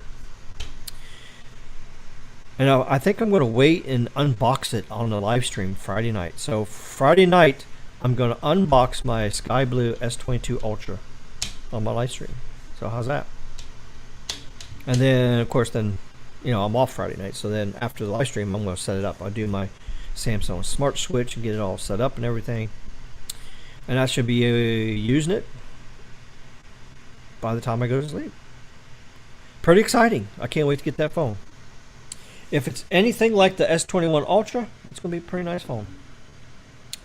And I hope, since mine come later, that it's got software updates and hardware updates and whatever the issues I've been seeing people have. So that kind of makes me nervous because my S21 had 0 issues in a year. 0. My S21 Ultra had 0. Things have been awesome. And some people said that they're having problems with the S22, so I don't know. Austin's Tech is here. Hey there, how you doing? Thanks for joining us on the late night live stream. Yeah, you guys are used to Carlos doing a late night live stream, and here I am doing it. Well, it's because I didn't wake up at time for the 9 o'clock. So we're gonna have another live stream on Friday night, either before SMT or after SMT. I got to get with him and see what time he wants to go. So we'll squeeze in. We're going to talk about 3GPP Release 17. It's the 5G standard. So we're going to talk about that. That's what we're supposed to talk about tonight, but since I didn't get my damn ass up, I didn't hear the alarm. Haven't been sleeping that good. I think AT&T T-Mobile should consider dumping Nokia. Well, if Verizon dumped Nokia, there's a good reason for it. Verizon just don't dump people if they're good. You know? You know, like dump skunk. You know, there's a reason why people dump skunk. Right, Carlos? Dump the skunk. Yep. T-Mobile has ridiculous density in New York. If they want to spend money, they magically find it. They just don't care about rural area. Well, that's true. Yeah, and that's what I thought was funny. What did they say during the merger? We're going to take care of the rural people. We're going to take care of the people who don't have it. Yep. What a damn shame. Liar, liar. Pants on fire. Yeah, you see some similarities to T-Mobile and Pinocchio. They're pretty much the same. They both lie. Also, T-Mobile has more millimeter wave by far in New York than anywhere else. It's just not a priority for them anywhere else. Really? T-Mobile actually has millimeter wave in New York City? God, I hate seeing them speed tests. Probably barely get a gig down with no backhaul. Santiago says, N77 still needs work over here. It's the permits that are hard to get. Oh, shit. See, that's the thing. The permitting process and shit. Cell Mapper Reddit is all you need to look at.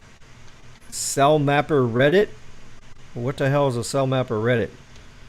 Cell Mapper is Cell Mapper. Reddit is Reddit. It's two different things. As far as T-Mobile, don't believe me. Believe guys like Sasha Segan and Milan Milanovic. They are both experts. Well, they're experts in certain things, yes, but not all things. They are both using the T-Mobile network in New York City, so they know what's up. Oh, yeah. Well, you know, I've heard reports from other people that T-Mobile is good in New York City, so. I know some popular areas in San Jose, such as malls, outdoor shopping centers, and there's still no active N77. There's millimeter wave parts of the city, probably permits. Yeah, it's all work in progress. It's going to take time for Verizon to get their millimeter wave going and their N77 going. So there was an interesting article that I saw about Verizon. Let's see if I can find.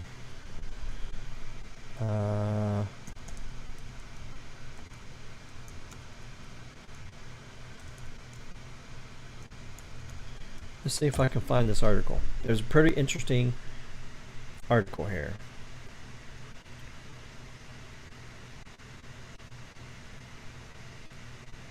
See if I can find it.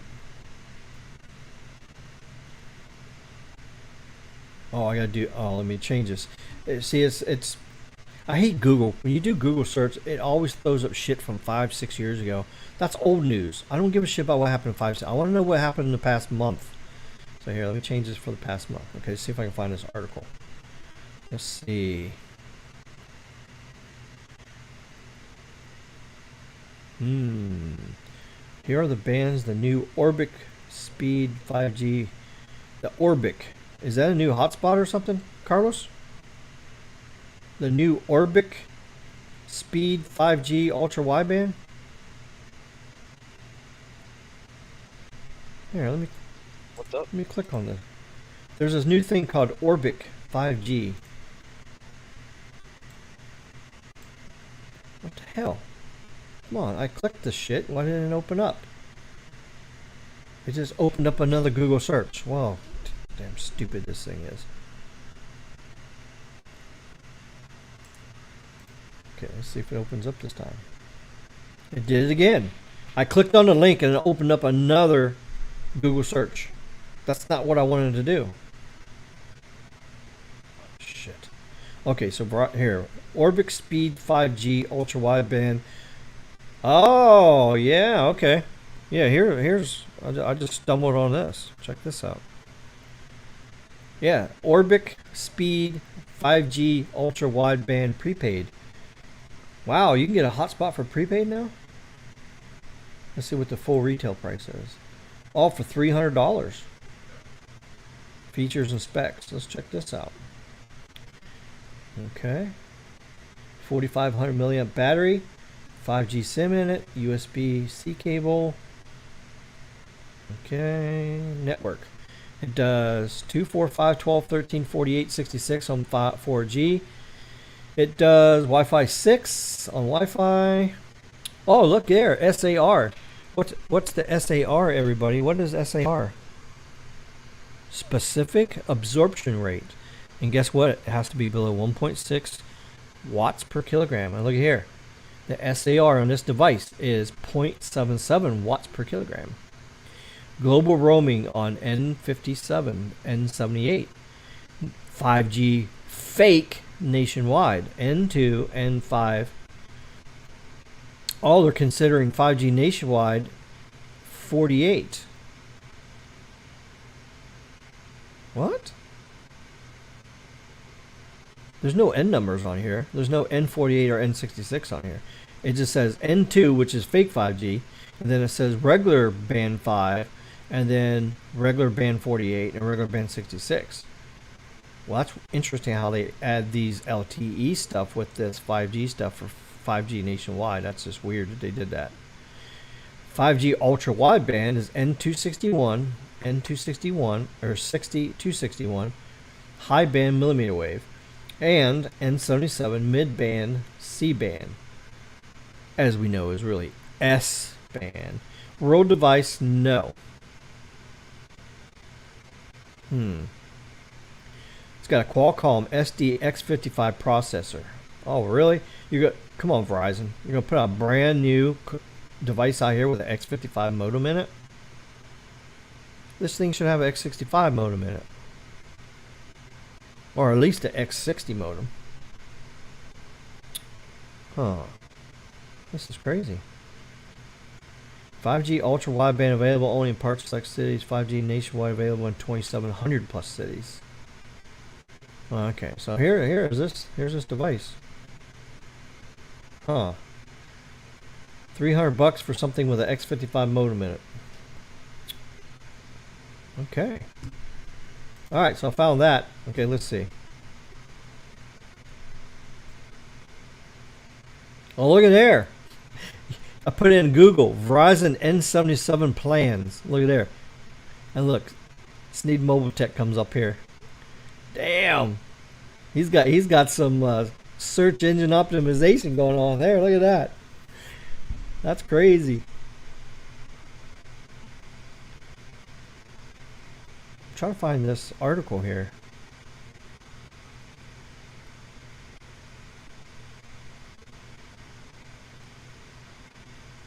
I don't remember where I saw it. Let me look on my phone because I was actually reading it at work the other day. Here, let me find it. Yeah, show some love. Yeah, there we go. I know it's here in my browser here. Once I figure it out where it's at, then I can find it here. Let's see. Okay, there's that.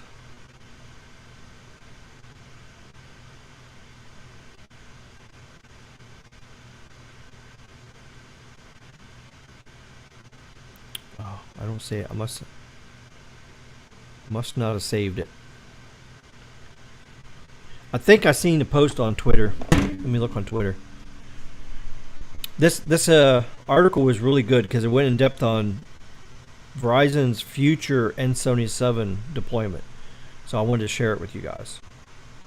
So let me find Twitter. Where the hell's my Twitter at? Damn, where'd my Twitter go?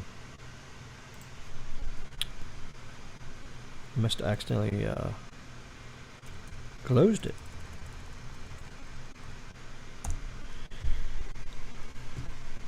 So Carlos, how is Speed Test Kitty doing?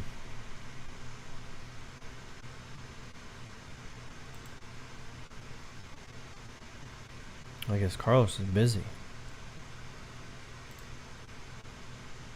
What happened? What happened? How's Speed Test Kitty doing? Chilling, chilling. Did somebody ask? Chilling. No, I was just wondering. Oh yeah, he's chilling, bro. He's chilling. Getting himself into some shit always at the new house, you know. Oh Like yeah. he actually likes the new house because he Like has oh, so there's more room. yeah, it's You more got room. you And got then, you got the kitty toys for him too, where he can like climb up and down and all shit and scratch yeah, and. dude. I feel so. What I did is I took one of the rooms because we got 7 rooms in this house. So what I did is I took one of them and I put shelves up and you know like did shelving and trails and shit through the walls and stuff. So I just put like a bunch of shelves and all that through the walls so you can just like adventure up and down everywhere and all that. Nice. Yeah, Pretty so both the awesome. cats are like just chilling, bro. They got the first couple days they were fussy about you know being at a new house, but now they're having fun. Uh-huh. Oh, I think I found it. Let's see. Did I find it?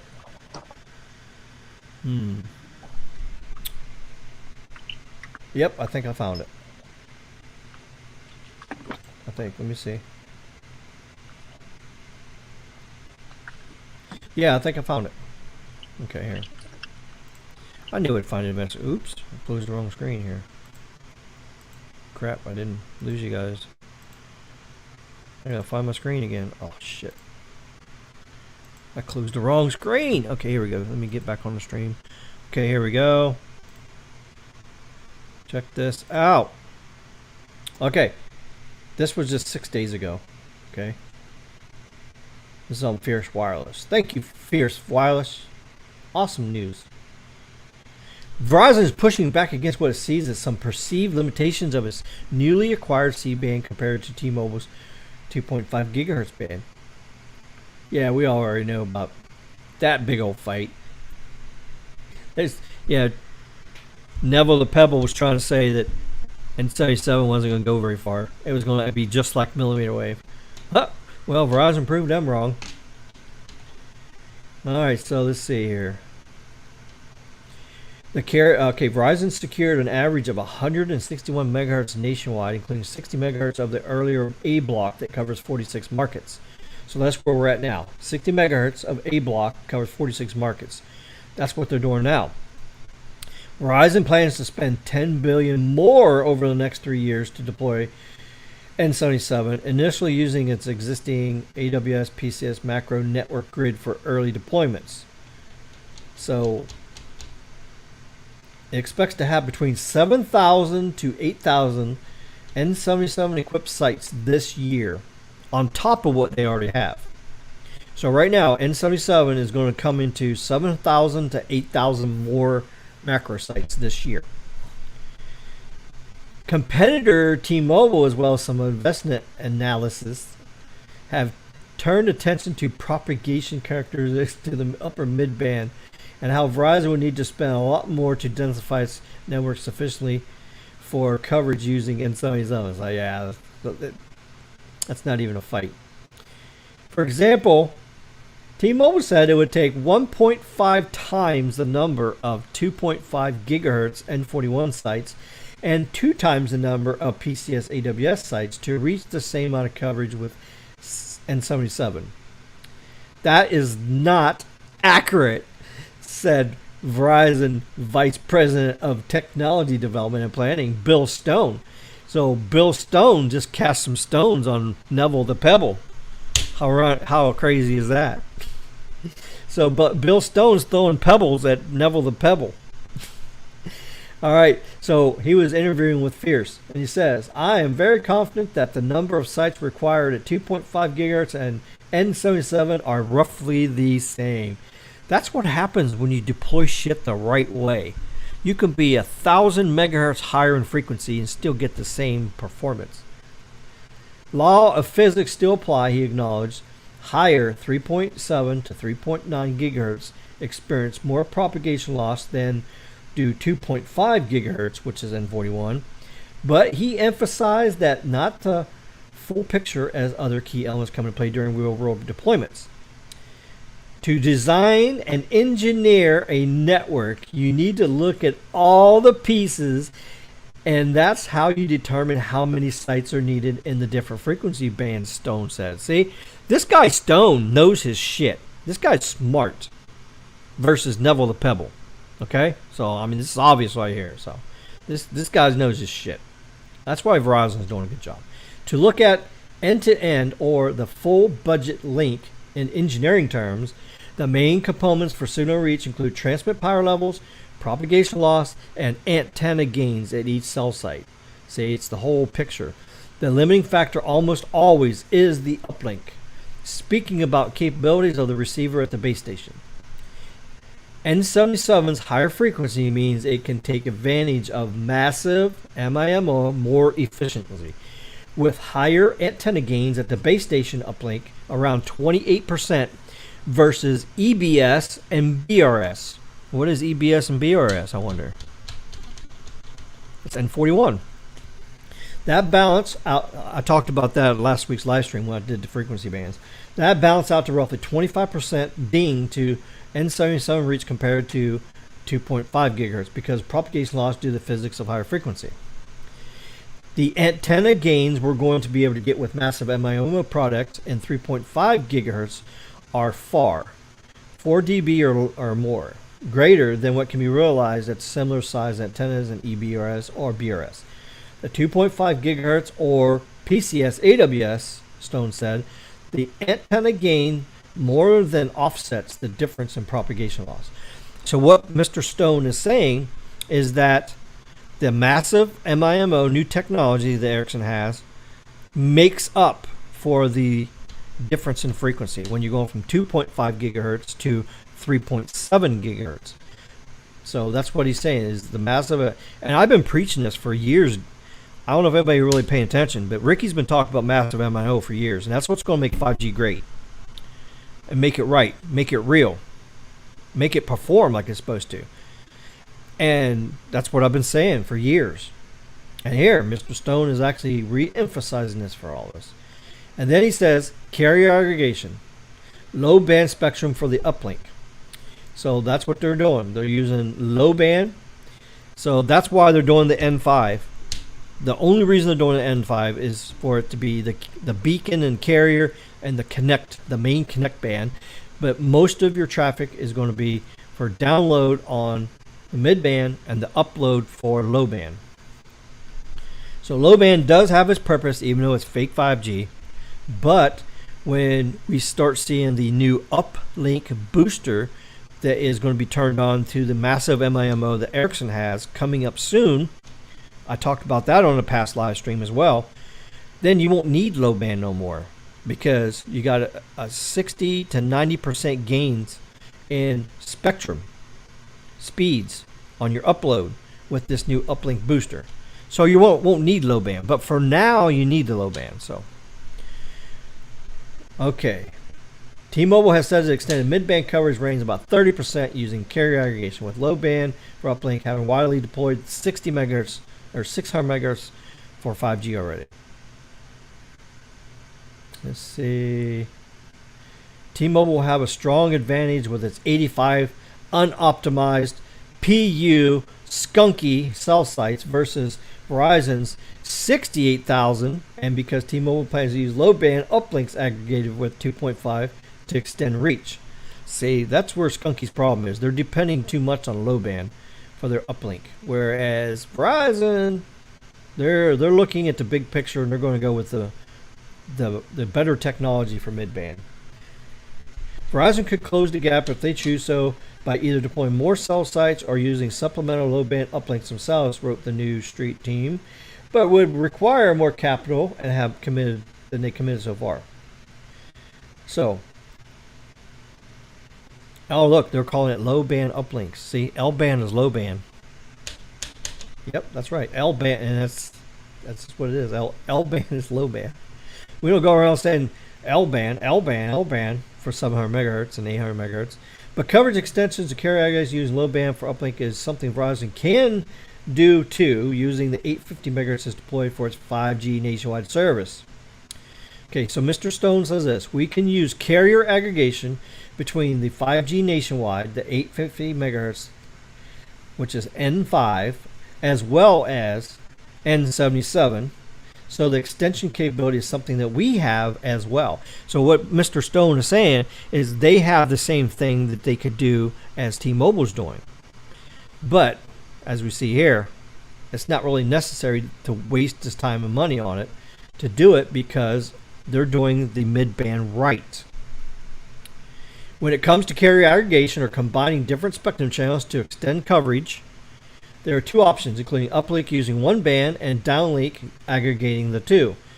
In the far edge conditions of coverage, you could be using the 850 megahertz N5 for the uplink, while on the downlink, you're combining both through carrier aggregation, both the mid-band, in our case, N77, as well as N5.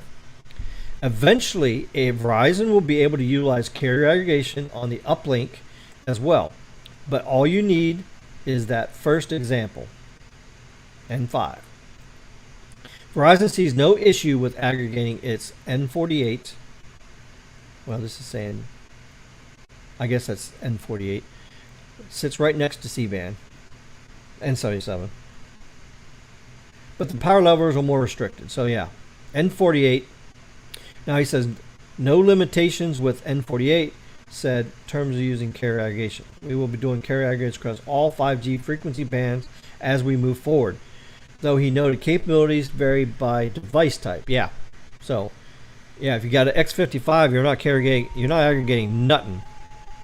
That also includes millimeter wave, which has deep holdings and is deployed more than widely than any other carrier. Yeah, that makes Skunky mad. Skunky's mad about that. While uplink is the most limiting factor, there will also be some considerations when it comes to the downlink. That includes stricter power limitations on N41 under FCC rules than for N77. A difference which becomes more marked as beamwidth widens in rural areas. That is interesting. I didn't know that N41 had less or had more power restrictions than N77. So that's something that's pretty cool. N77, you're able to do a little bit more power.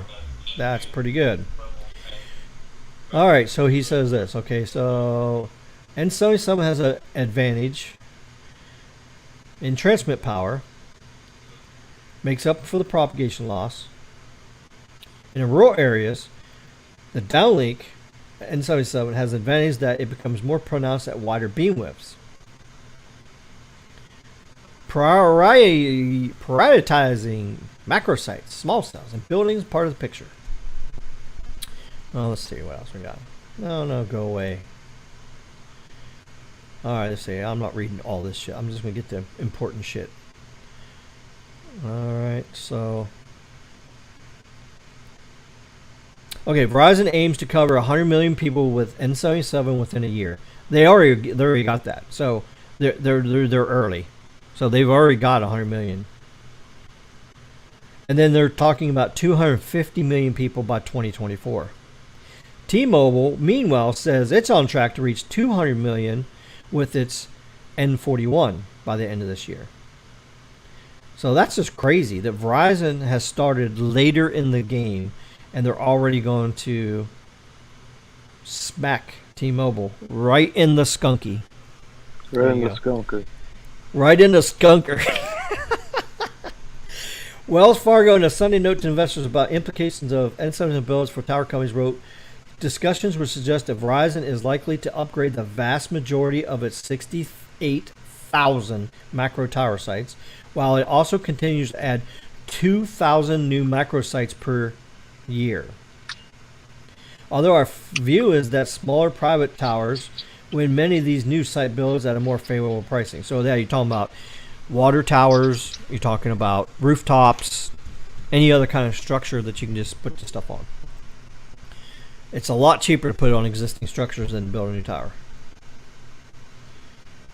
Okay, let's see what else Mr. Stone says here.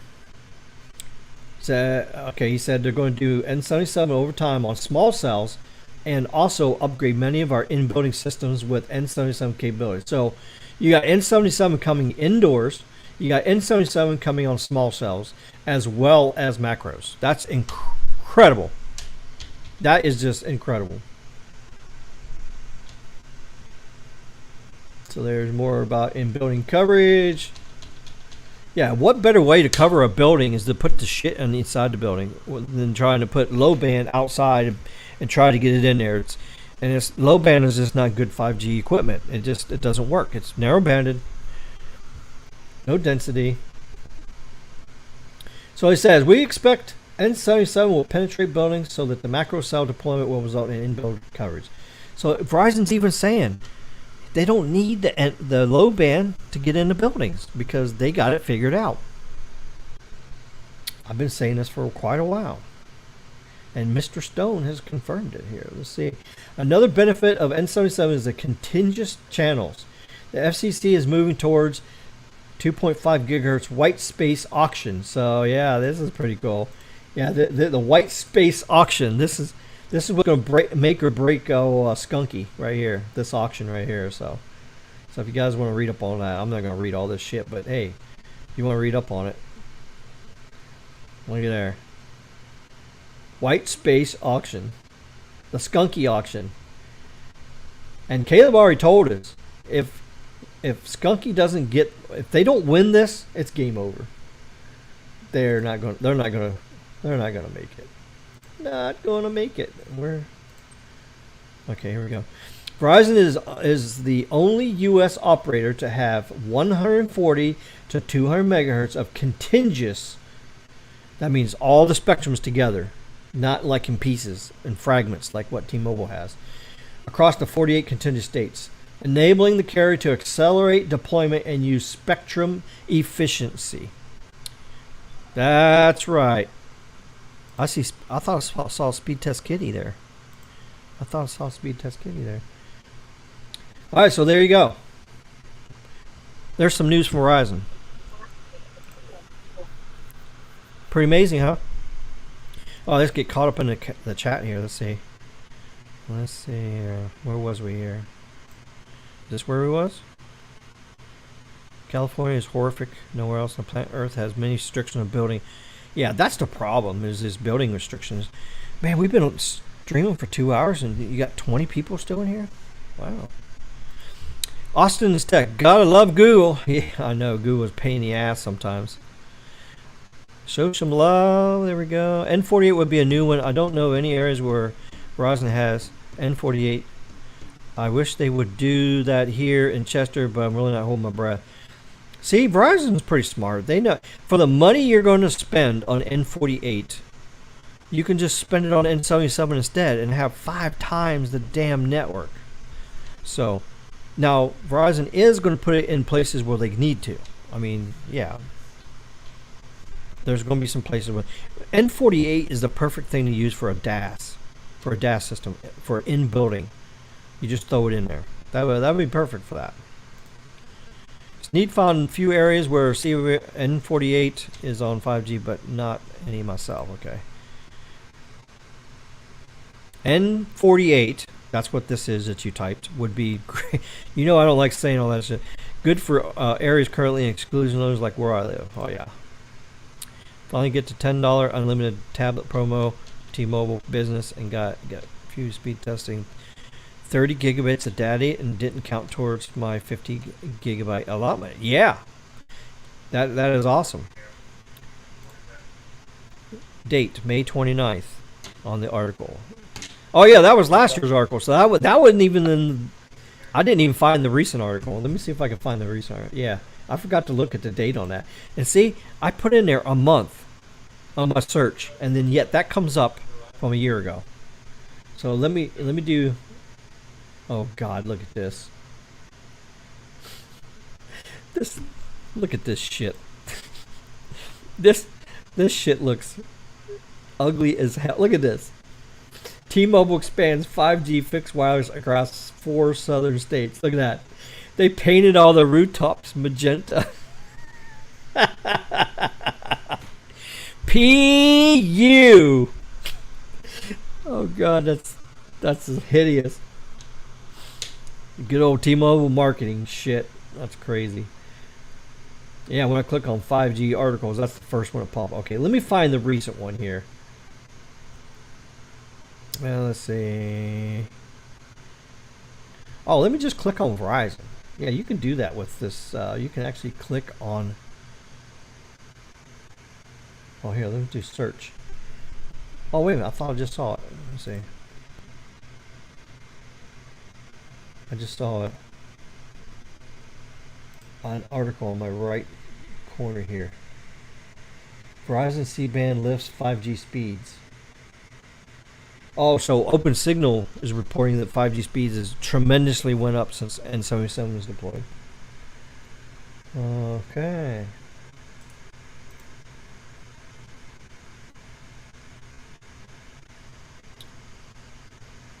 Okay, where's the... Gotta find this article. Maybe it wasn't on Fierce Wireless. Oh, yeah, here it is. Yeah, this is March 21st, 2022. Okay, here, I found the article that I was reading at work the other day. Okay, here it is. Verizon reaches deal with satellite operators to deploy C-band in 30 more markets this year. Okay, yeah. So, 30 more markets is coming with N77 by the end of this year. So, 46 plus 30 is what? 76 markets? This is amazing. So Verizon spent more than $45 billion at the auction. Okay, so they're going to have an average of 161 megahertz nationwide, including 60 megahertz in the top 46 markets, which they've deployed already. We're covering 100 million people. Additional markets covered by the first tranche, whatever the hell that is.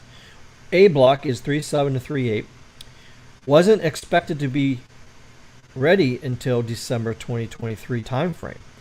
But now the carrier can utilize those A block licenses to deploy its 5G on at least 60 megahertz band and up to 100 megahertz in some areas. So some areas of the USA this year is going to get 100 megahertz. 100 megahertz of N77. 30 additional major markets include Atlanta, Baltimore, Washington, D.C., and Denver. Okay, the second spot is additional 180 megahertz of bandwidth between 3.8 to 3.98. Remains on track to be cleared December of 2023. On top of the amount for license, Verizon paid clearing costs to ready the band, plus incentive payments to entice the satellite operators to get the hell off N77 so they can build it out. So here we go. So Verizon's spending big bucks to clear this shit so they can deploy it faster. That's pretty good. So Verizon has upped its coverage target for 2022 to 175 million for N77. So 175 million going to have N77 by the end of this year in 76 markets. That's incredible. So there you go. You tell the current occupant, if you want to move out a couple months earlier, we're going to make it worth your while. And they're like, okay, let's talk, he said. Verizon also likely, so Verizon's throwing the dollar bills on the table and saying, hey, get out, get out. That's funny. You know, old Skunky can't do that. Skunky can't throw dollar bills on the table and say, get out. So I don't even think Skunky's going to be able to get the 2.5 white space. I don't know. They better spend money on that because they're in trouble. If they want to have contiguous N41, they better spend the money. Okay, let's see what else they said here. Let's see.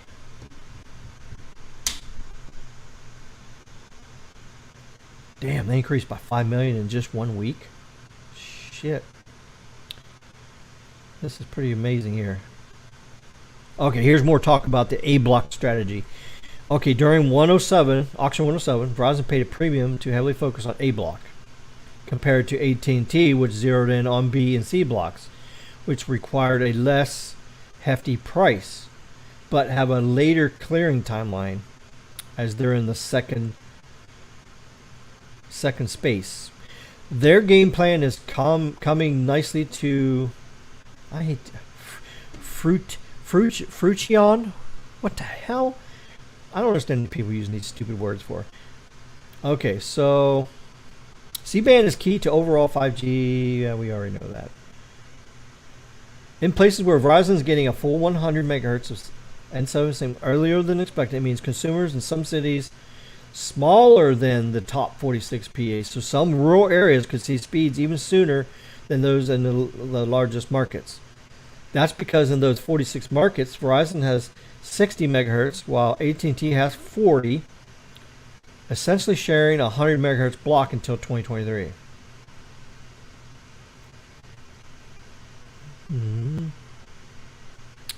Let's see.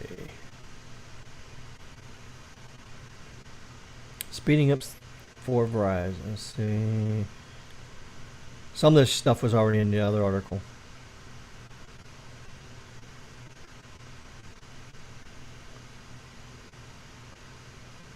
Oh, same thing here. Talking about catching up. They already talked about that. There we go. And Etner. Okay, I think this is Roger Etner. This is the person who was on Sneed's Livestream that one time. Because I think that's what I'm talking about. Roger Etner. I think he was commenting on this article. I'm looking for his name here somewhere. So I know I was saying it somewhere else. But anyways, there's your new N77 news. That's what's going on here. So very interesting article. Verizon's going to kick it. Verizon's going to kick Skunky's butt. There you go. All right, so I found the right article. Sorry about that. Stupid Google sent me to the 1 year old. And I said 1 month, and it still put me into a year. I didn't thought that article seemed right. It wasn't what I read the other day. Stone got lucky. Ericsson N77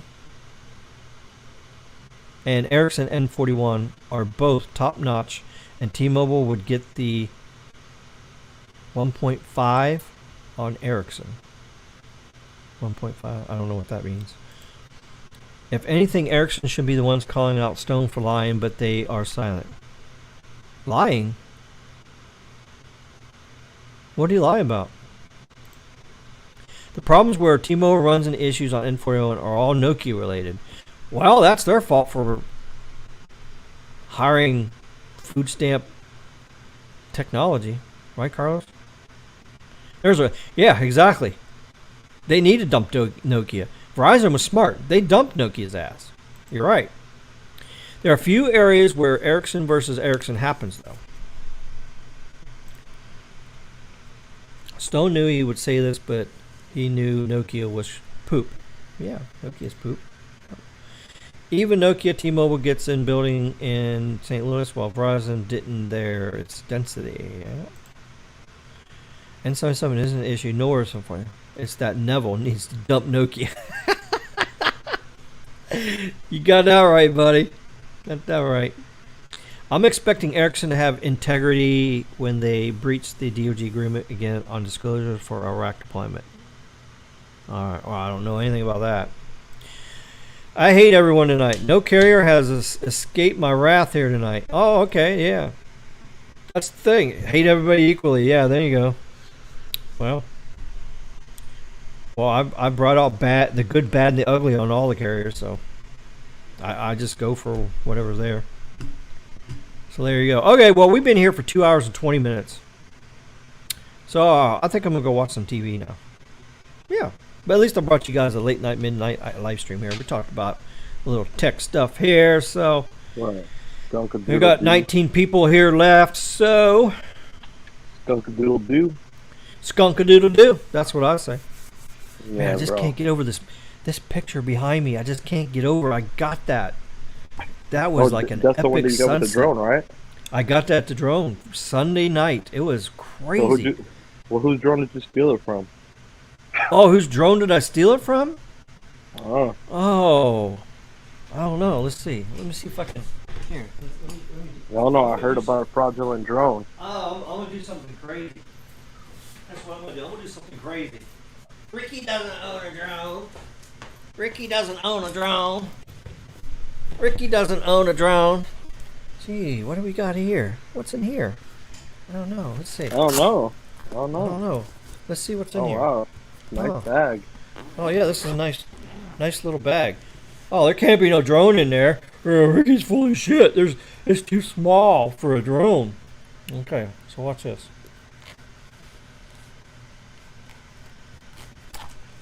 Oh, damn. Okay. Oh, wow. Oh, what a look piece at of hardware this. there. Oh, look at this. Oh, what is this? What is this, my friends? What is this? That's Let's a see. mighty, that's a mighty piece here, of hardware look, there. let me do this. Okay, watch this. Okay, here we go. Oh, Oh, look. What are these called? What are these? propellers. Oh, propellers. Yes, propellers. Damn. All right. Aren't those upgraded brushless Oh, here's motors? more propellers. Oh, look, there's more propellers. Yeah, look, more propellers. What does this do? Oh, this protects the gimbal. Yeah. Oh, what does this do? Oh, looky there. Oh, it's just getting bigger and bigger. It's manifesting itself. Oh shit. So I heard that those are upgraded brushless motors that can go up to, oh up yeah, to 55 miles an hour. Oh. Yes, look at this thing. Here, check it out. Wow. Looky there. Oh wow, that's amazing. Flying through the air. Oh, Ricky's a broke bitch. He ain't got no drone. Ricky's a broke bitch. He don't have no drone. And then it crashes. And it crashes. Nope. I've been flying a while now. I ain't crashed a bitch. I use my brains. I'm not gonna crash the bitch. Hey, my I took my safety class. I did everything. So I'm not gonna crash this bitch. Yeah. I remember the first time I really got deep with my Phantom 4, my Phantom 4 version 2. Yep. And I remember I crashed it, bro. Like I turned on safety sensors, but that one is under God. Hey, what's up, Kitty? See? Oh, Kitty's tearing shit up. Oh, all right. Ricky don't have no drone. Ricky don't have no drone. Ricky's a broke bitch. Yeah, damn. But yeah, I ended up. Just wait till I get my Mavic 3. Wait till I get my Mavic 3 and show it. Yeah. It won't be till summertime, but I'm eventually going to get a Mavic 3, I think. There we go, bro. Back in the bag. Oh, it's like, oh, okay. Well, you don't have all the pieces and equipment. Oh, well, here's the controller. So you put your phone in here. You put the antennas up. See here? You put the antennas up. There you go. There you go. Oh. There you go. There you go. Straight out of the bag. There you go. There. Ricky's a broke bitch. He don't have no drone.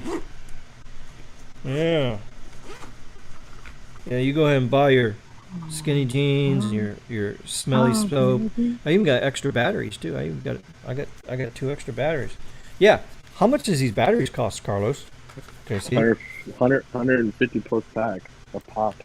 150 plus shipping plus tax. So 150, 150. And you seen one as a drone. Well, it comes with it. These are just extra. So you got drone. $300 right here. Yeah, we all have different ways we spend our money for fun. That's right. Why does Pinocchio have to give a shit or give a fuck what we do? Right? He needs to go live his life, leave us alone, let us do what we want. Steve, he's crazy. He's a crazy person. He's batshit crazy. He's a narcissist and a psycho. He's jealous of anything anybody else does. So fuck you, Pinocchio. And your little dog too. And your little lapdog Tesla fuck too. There you go. That's all I got to say about that. Alright, so we've been on here for a little while there, so let's see what else you guys are saying here. Let's see. Oh shit, what we got going on here? What was that? I have some late night errands to run. Take care, Ricky. Alright, see you, Ryan. Thanks for stopping by. I posted a link to the Ericsson DOJ settlement with in this neat Discord. Oh, okay. Yeah, I didn't even hear about that. Looks like a fake drone to me. That's what Baby Yoda says. Yeah, it looks kind of fake to me too. Is Pinocchio Kenyon? No, it's Alex. Trenton, New Jersey. That's Pinocchio. Hi, Kitty. That's the new one. Kitty kitty. Yep. Fake drone to me. There you go. All right, let's see. See if there's anybody.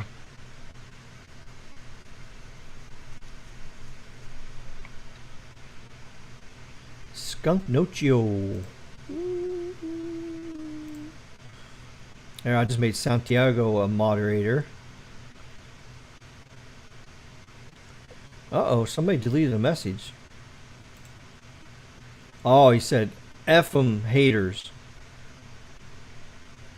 Oh, I don't care if you say that. Oh, no radio's on. What the heck? What up, bro? This boy sees up. This boy. What's up, bro? Yeah. Let's see what else. What's up with Spectrum, bro? What's up with Spectrum? Yeah, Spectrum. Yeah, and Chase did make some phone calls and confirmed that Spectrum is deploying fiber to the house in the rural areas up there in Ohio. So that is confirmed. Oh, wow. Nice. So it is confirmed. So even some of the cable companies are realizing, no, we're going to deploy fiber. We're not deploying this ancient copper shit anymore that's outdated and stupid. So let's see. It's just the technology. Okay, so the technology for coaxial was there. It's just that they never took advantage of the technology.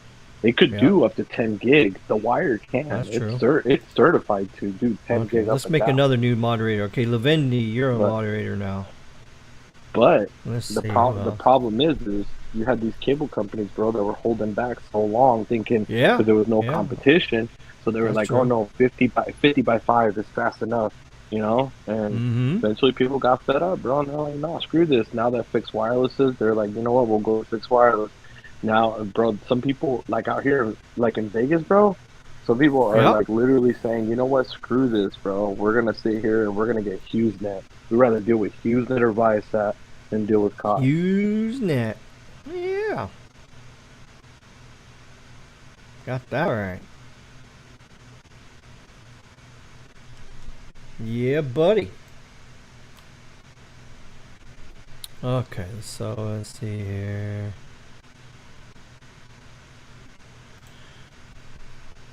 Oh yes, Alex is what I call him. Free.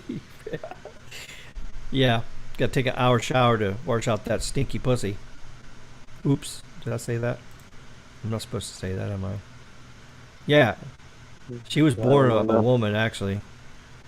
Austin Tech, he's back. Be happy. No radio. How you doing, buddy? Yep. Yeah, my Comcast is like making my stream horrible tonight. I can't wait for AT&T fiber. Hold on. So no radio said that in North Carolina they have a lot of fiber to the home, to the how do you call it, to communities. Well, Tim has fiber at his new house, but through Spectrum, but it's ass, dude. It's literally 100 by 50, dude, and that's fiber. And you don't even get the speeds, bro. Like it tanks, and it's actual fiber. Yep. I think No Radio needs to go over to his house and fix that shit. Oh shit. Comcast can do fiber, they just don't care because the money was not good. Or was so good. Comcast Business would do fiber, but that's an arm and a leg. We have a lot of fiber communities in North Carolina. Awesome. All right, so that's it. 2.5 hours. You guys got your little late night bonus live stream. So we'll see you guys live again on Friday night. Like I said, to be determined. Either before SMT or after SMT is the question. So I gotta get with him and see. We got a couple days away. So on tomorrow night I gotta work. So Friday we'll do. I already scheduled the live stream, so I'll adjust the time before the time we figure out. who's going to do it. So basically, it depends on who's going to be on longer, probably. Because if it's going to be a long live stream, because SMT doesn't like to do like 3-hour live streams, so he'll probably do a short 2-hour live stream in the beginning, and then I'll come on later at 9 o'clock or so. So maybe Sneed will do 7 to 8, 7 to 9, and then I'll do like 9 to midnight. It will end up being like 3 or 4 hours. So, of course, on Sneed's live stream, it'll only be 2 hours. Only if Dennis is if Dennis is on there, it'll be a 3, 4, 5-hour live stream. It'll be forever and ever and ever. Yeah. He's got some stamina. That's right. Dennis has got some stamina. He can do some long live streams too. He knows how to keep the topic going. That's the good thing about yeah. He keeps it popping. Yeah, he just keeps it going and going and going. On a side note. I like it, bro. Yeah. Absolutely. All right, see what is also Sparklight is doing fiber 2. Well, sort of confirms the line coming from the main. Might do some magic behind the closed doors. Baby Yoda saying goodbye. Central Time is the best time. Well, I guess so. All right, so thanks for coming by. All this, we got to do the hashtag stuff. So, okay, here we go. Hashtag. Oops. Hashtag. Oh, snap. Here we go. Here's the first hashtag. Well, I think I spelled it wrong.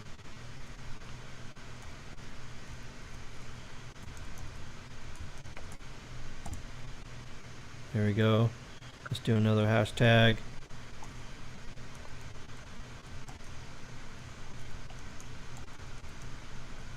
Here we go. Another hashtag. See what else.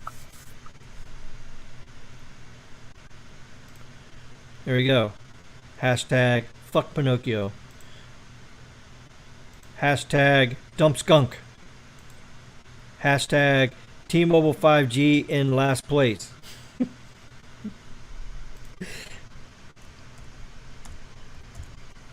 Let's see.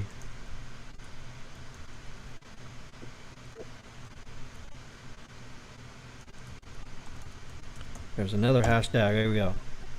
Yep. Hashtag Verizon 5G is best. They are kicking it. All right, guys. Well, thanks for coming in here to the late night stream. Sorry I didn't get here at 9 o'clock. For everybody that watches on the replay tomorrow, at least you get to see me on replay. So sorry I overslept, but shit happens. We'll do another stream. We'll do 3GPP release 17 5G technology improvements coming up. So we'll do that. So some interesting stuff coming on. Let me give you a couple sneak peeks here. All right, so here's some new enhancements. Further enhanced massive MIMO. There you go. Further enhanced and massive MIMO. Coverage enhancements. We need that. Device power savings. Yep, we need more efficient devices. Spectrum expansion. 60 gigahertz. That's right. 60 gigahertz is now officially in the 5G spectrum range. That's right. So there you go. Enhanced IAB and RF repeater. So there you go. There's more enhancements coming to IAB and to RF repeater. And you know what the RF repeater is? Pivot 5G and Echo 5G for millimeter wave. There you go. Further enhanced URLC private networks. Okay, expansion to new 5G devices and applications. That's coming. Sidelink expansion. So we're going to talk about that. That's pretty cool. Broadcast multicast expansion. New radio light. Enhanced MIOT. So Internet of Things. So I don't know what the M part stands for. We'll have to see that on Friday. Non-essential or non-terrestrial networks. So look at there. So now officially 3GPP standard is bringing non-terrestrial networks into 5G. So there you go. You know who that is, right? N53. Who's on the N53? Oh, yeah. Global Star. That's right. Yeah. So Global Star is now going to be on the 5G standard. And So hold on, future who phones owns are going to have Global Star? satellite Global Star. Who owns Global Star? Yeah, who owns Global Star? Look it up. It's not Eon or Elon or whatever his name is. No, And no, also no. another thing I forgot to talk about too is we're going to talk also too Friday night about Elon Musk and his Starlink fucked up situation. So, he promised to bring internet to the people who don't have internet. It's what he promised when he brought the system. And he's been sending dishes to people that has broadband already to their house. And one person, one of our subscribers there, or viewers, Chase, he was the first person to sign up for the pre-order. And they sent at least a dozen dishes to his neighbors in the area that live where there's Spectrum internet. They sent them a dish, and he's sitting there without his. They didn't ship him his. And now they say his area is over capacity. The capacity's full. So now he potentially has to wait a whole nother 2 years, 1 to 2 years, to get broadband into his house, where he's in a rural area that doesn't have anything. There's no cable, there's no fiber, there's nothing except for the shitty ass HughesNet crap. So we're going to talk about that. So we're putting Elon and Starlink on notice. We're going to start dogging the shit, and we're going to make this go viral in the whole world. We're going to make it viral. We're going to talk about it on Friday night on the live stream. So, Elon, I hope you're watching. You fucked up, my friend. You didn't stay on your promise. Yeah, the system is great, but you're deploying it shitty, and you're sending all this shit to other countries, which I understand that. But you got to take care of the people that you promised to take care of first. So look out, Starlink. We're coming at you, buddy. Look out. We're going to get you. Oh. So there we go. That's what we're going to talk about on Friday night. It's going to be a good live stream. It's probably going to be 3 hours long, 4 hours long. I'm telling you right now. We got a lot of shit to talk about. It's going to be a great live stream. So share, and you never know. Maybe we'll get to 900 subscribers by Friday. Maybe we'll give away a gift card. So if every person shares this to like 3 to 5 people, yeah, we can hit 900 subscribers. So there you go. I use AT&T for all data sources. Barely do I use T-Mobile. There you go. There you go. Doxis is only for good outages. Look. Yeah. You like Pinocchio? No. You like Pinocchio? No. Pinocchio's the devil. Pinocchio's the devil. Pinocchio's the devil.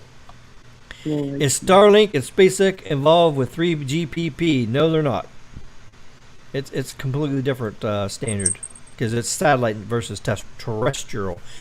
This shall get interesting. Hopefully, I'll be around for it. Yep. If not, you can definitely watch on the replay. Elon fanboys are 100 times more toxic than anyone you'll find on cellular YouTube. Oh shit. That's funny. Alright, well there you guys go. Enjoy your night. Sorry I was late. But watch some good old drone video from my fake drone that I don't own. Video that I stole. Yeah, stole it. Yeah, there we go. So we'll see you guys Friday night. Have a great night.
Dump the skunk! Dump the skunk!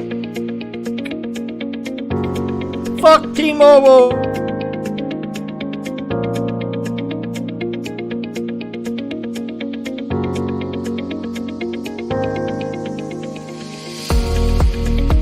EU, what's that smell?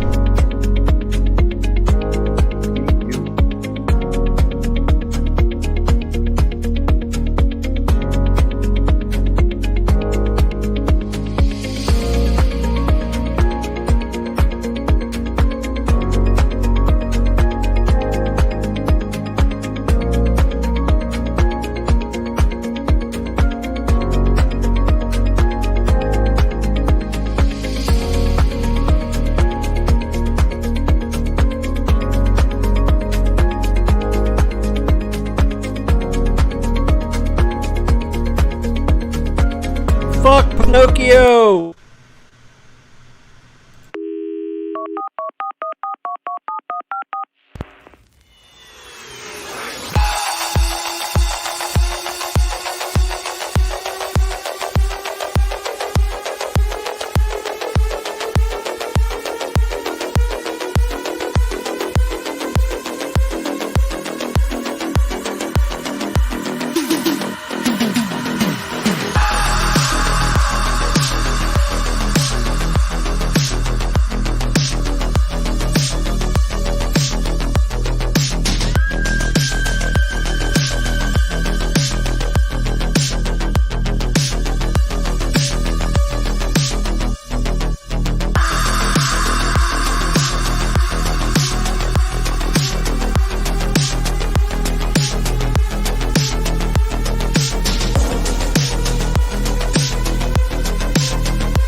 Fuck Pinocchio!